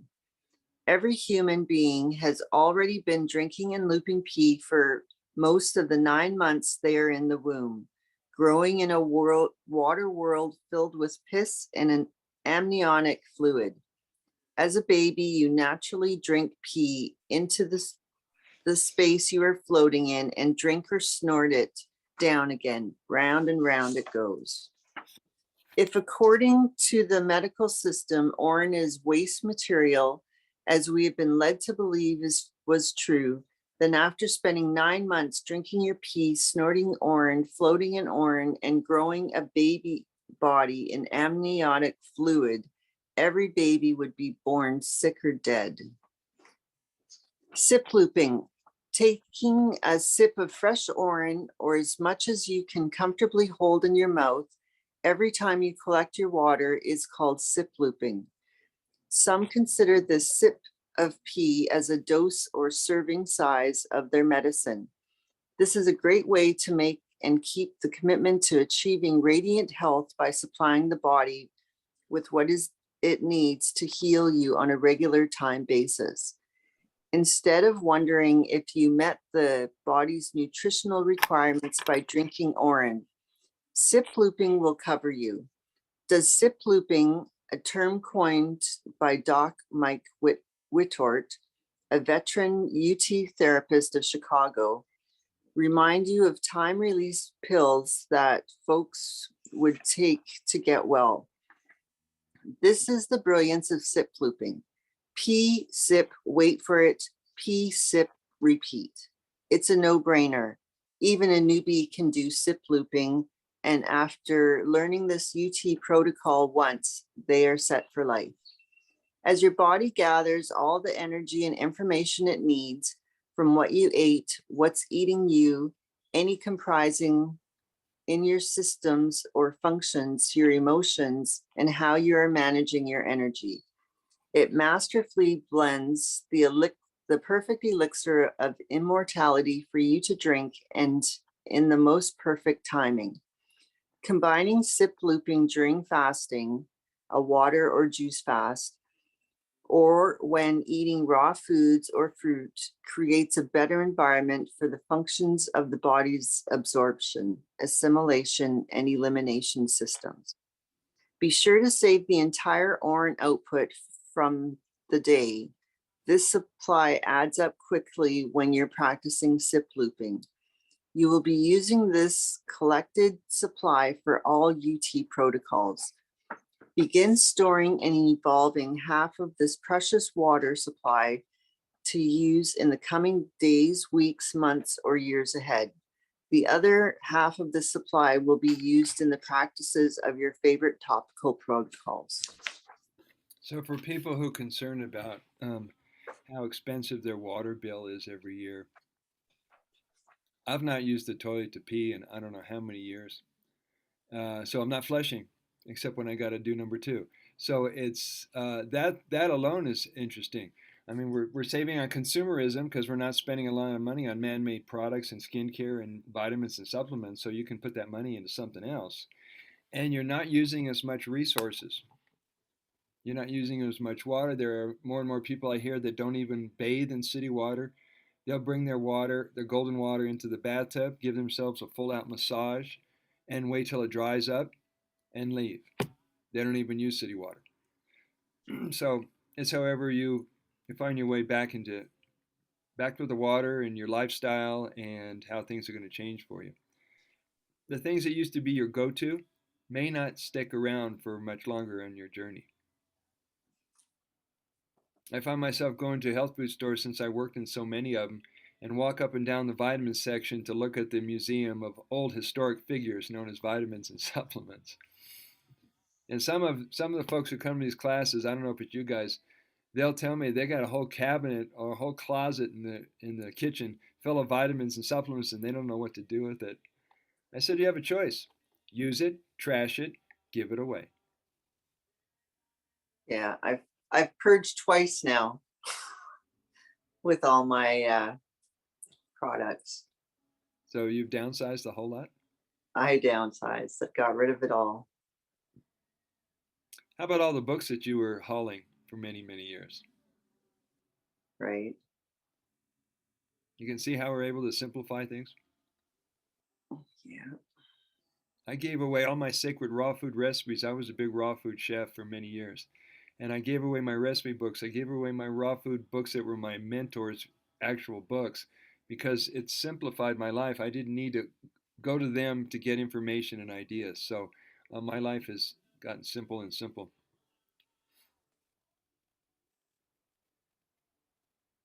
Just a note, if I can, on the tooth part.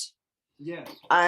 Prior to going full on with Orin therapy, which was I had a tooth break off in just before Christmas. And so in January, it was still very painful. And I was doing like swishing with, I started swishing.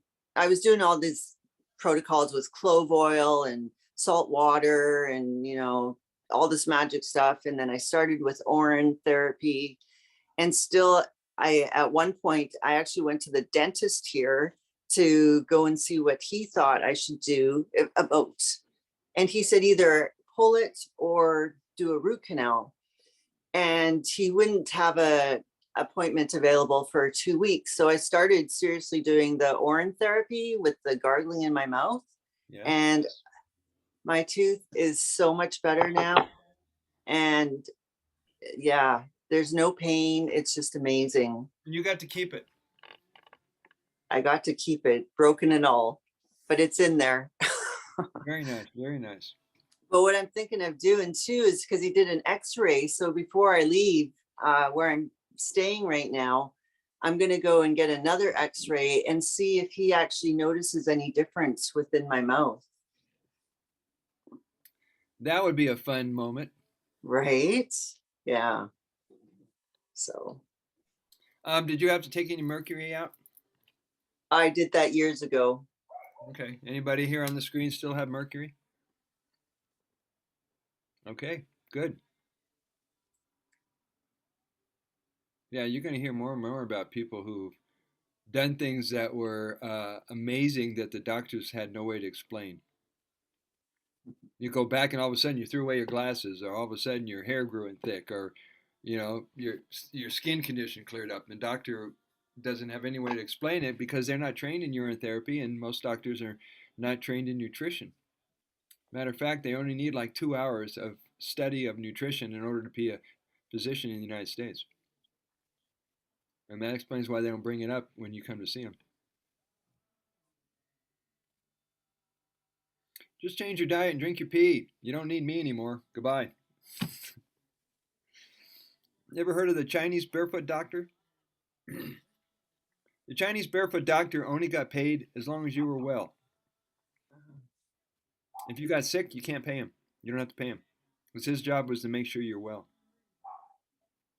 They don't have that in the United States.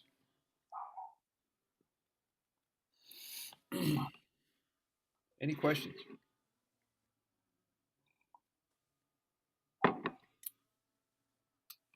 Any comments?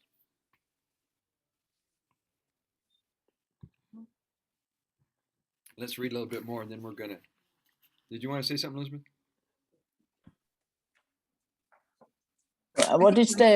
What's the name of the white stuff that is gathering at the bottom of the jars? Is there a name to it?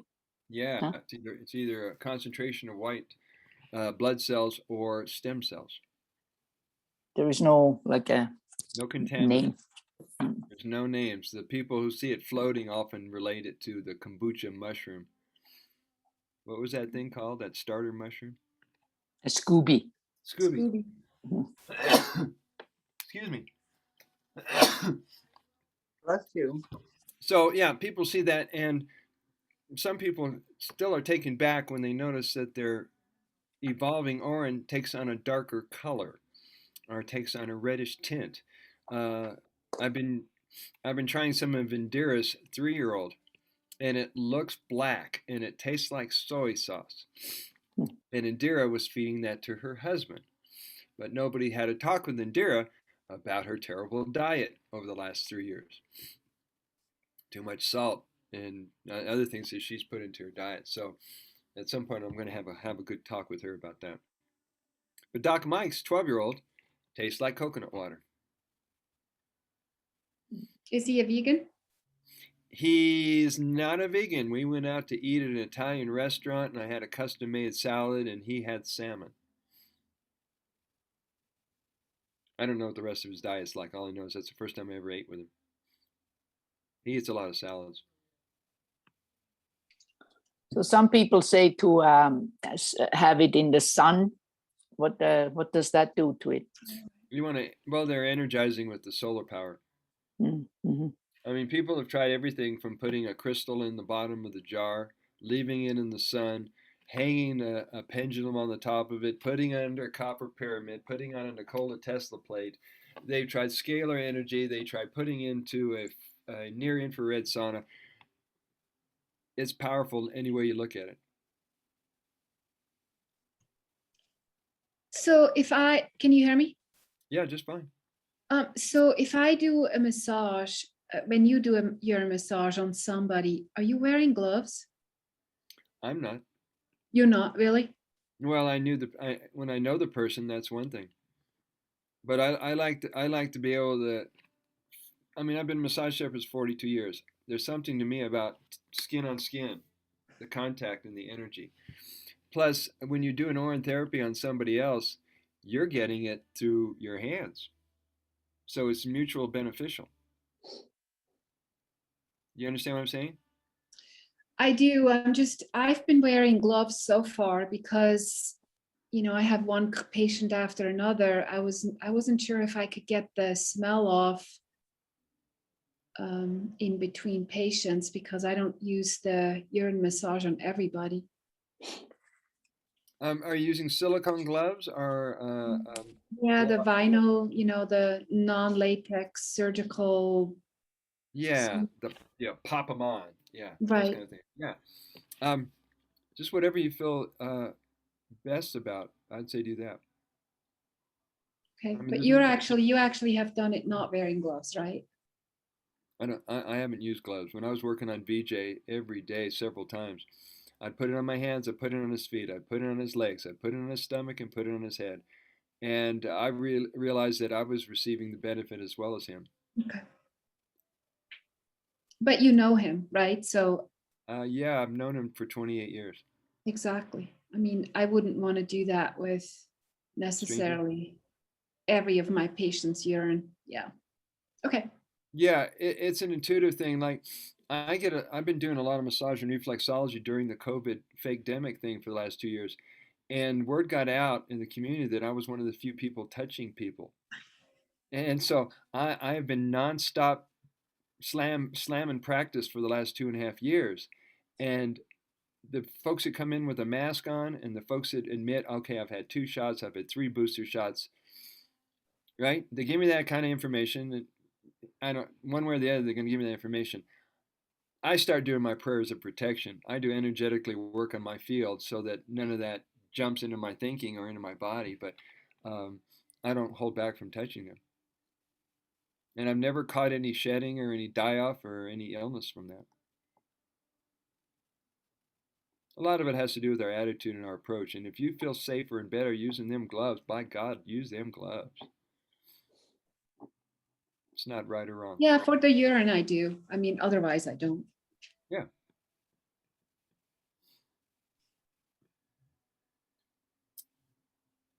Take a breath, everybody.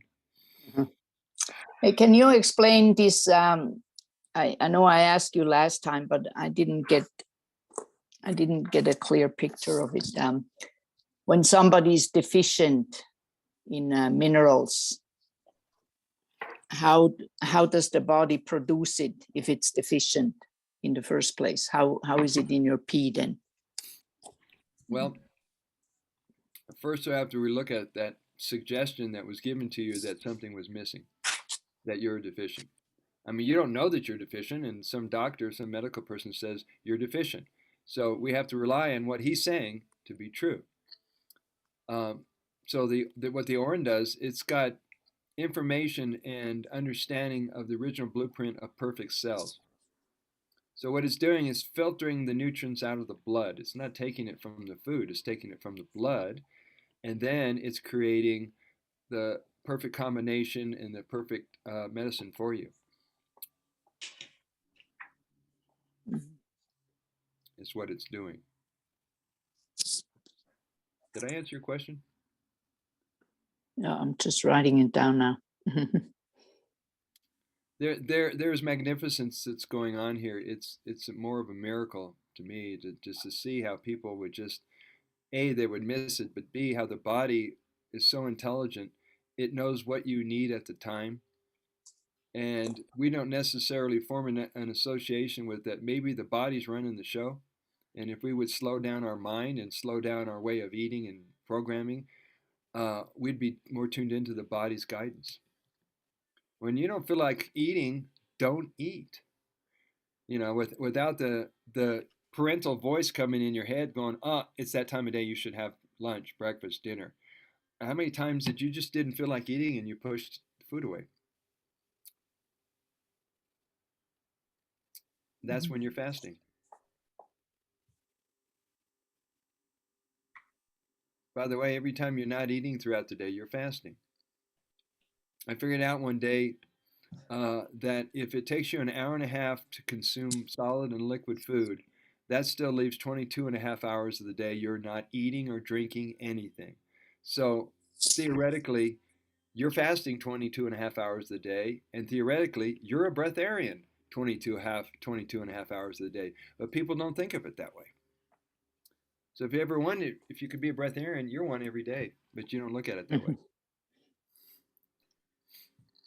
It'd be interesting to know when the word breakfast came into play, because, you know, they started working with our minds, you know, how long ago? So, you know, they wanted us to break the fast because they knew of the benefits.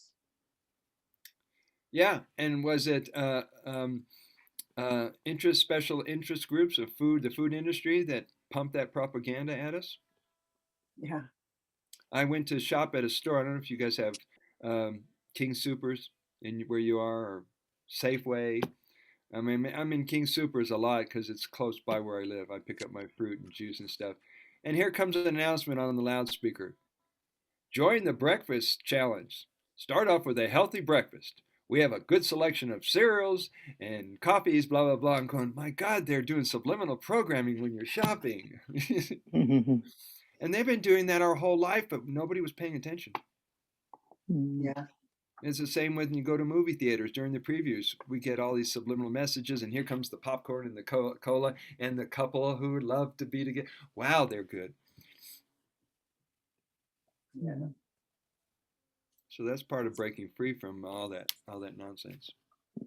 They do a lot of research on how to psychologically, you know, manipulate us. Yeah, for sure. Yes. Now, are you aware that places that make artificial flavoring is the same laboratory and the same places that makes natural flavoring? Not surprising. I sold superfoods for many superfood companies in my lifetime. And then all of a sudden they started having the ingredient and natural flavoring in that. So it occurred to me that they're starting to sell out. Some of them were selling out because, I don't know, maybe they got approached by certain industries. But why would they put natural flavoring in there if they can't tell you what it is? Anything that's a hidden mystery on a label, I would say question it. Ultimately, you'll eat food that don't have labels. You're going to read the ingredients on a papaya? And apparently, if it's a minimal amount that they put in, they don't even have to put it on the label. Like, and that's usually some kind of toxic chemical. Yeah. It could be anything. Now, some of the cereals are actually putting, if you go to look at any products by General Mills, it will say on the side that these are bioengineered foods. They use the term genetic engineering and bioenergetic foods. Yet people see it, ignore it, because it's been in their family for years. They've had Fruit Loops and they've had Cheerios and they've had all that cornflakes because that's what dad ate. That's what their mom fed them. But they don't look at the ingredients. Scary stuff. My sister, bless her heart, got diabetes and didn't see the connection between her drinking a 6-pack of Dr. Pepper every day and getting diabetes. She didn't make the connection. Even though I was the nutritionist brother, she didn't hear that, at least from me. Wow. So we got about 10 minutes, 10, 12 minutes. Anything you want to talk about? Anything you want to discuss? Any questions you might have? We can do that, or you can cut loose early. I always wanted a teacher like that. Teacher, can we go now? So between now and the next class, take a note of anything that comes up for you. Make a note of anything you discovered. Make a note of anything that challenged you. I mean, if you guys are doing the evolving Orin up the nose or in the mouth and you still have that sting effect, you know what I'm talking about? You first take it up and it hits the dried out sinuses and it stings and you pull back, or you have that disgusting look. When we were giving the aged urine to VJ over at his house, and Deer was feeding him the stuff that tastes like soy sauce, and he would make that face. Ugh, ugh. Poor guy. So yeah.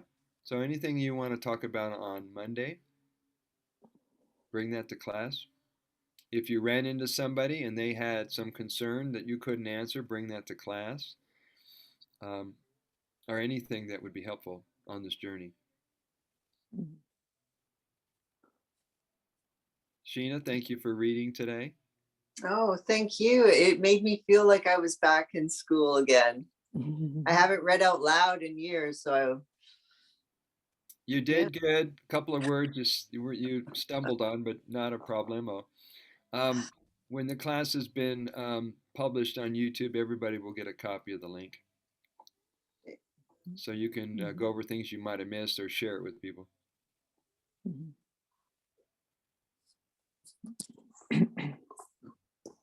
Wonderful, wonderful.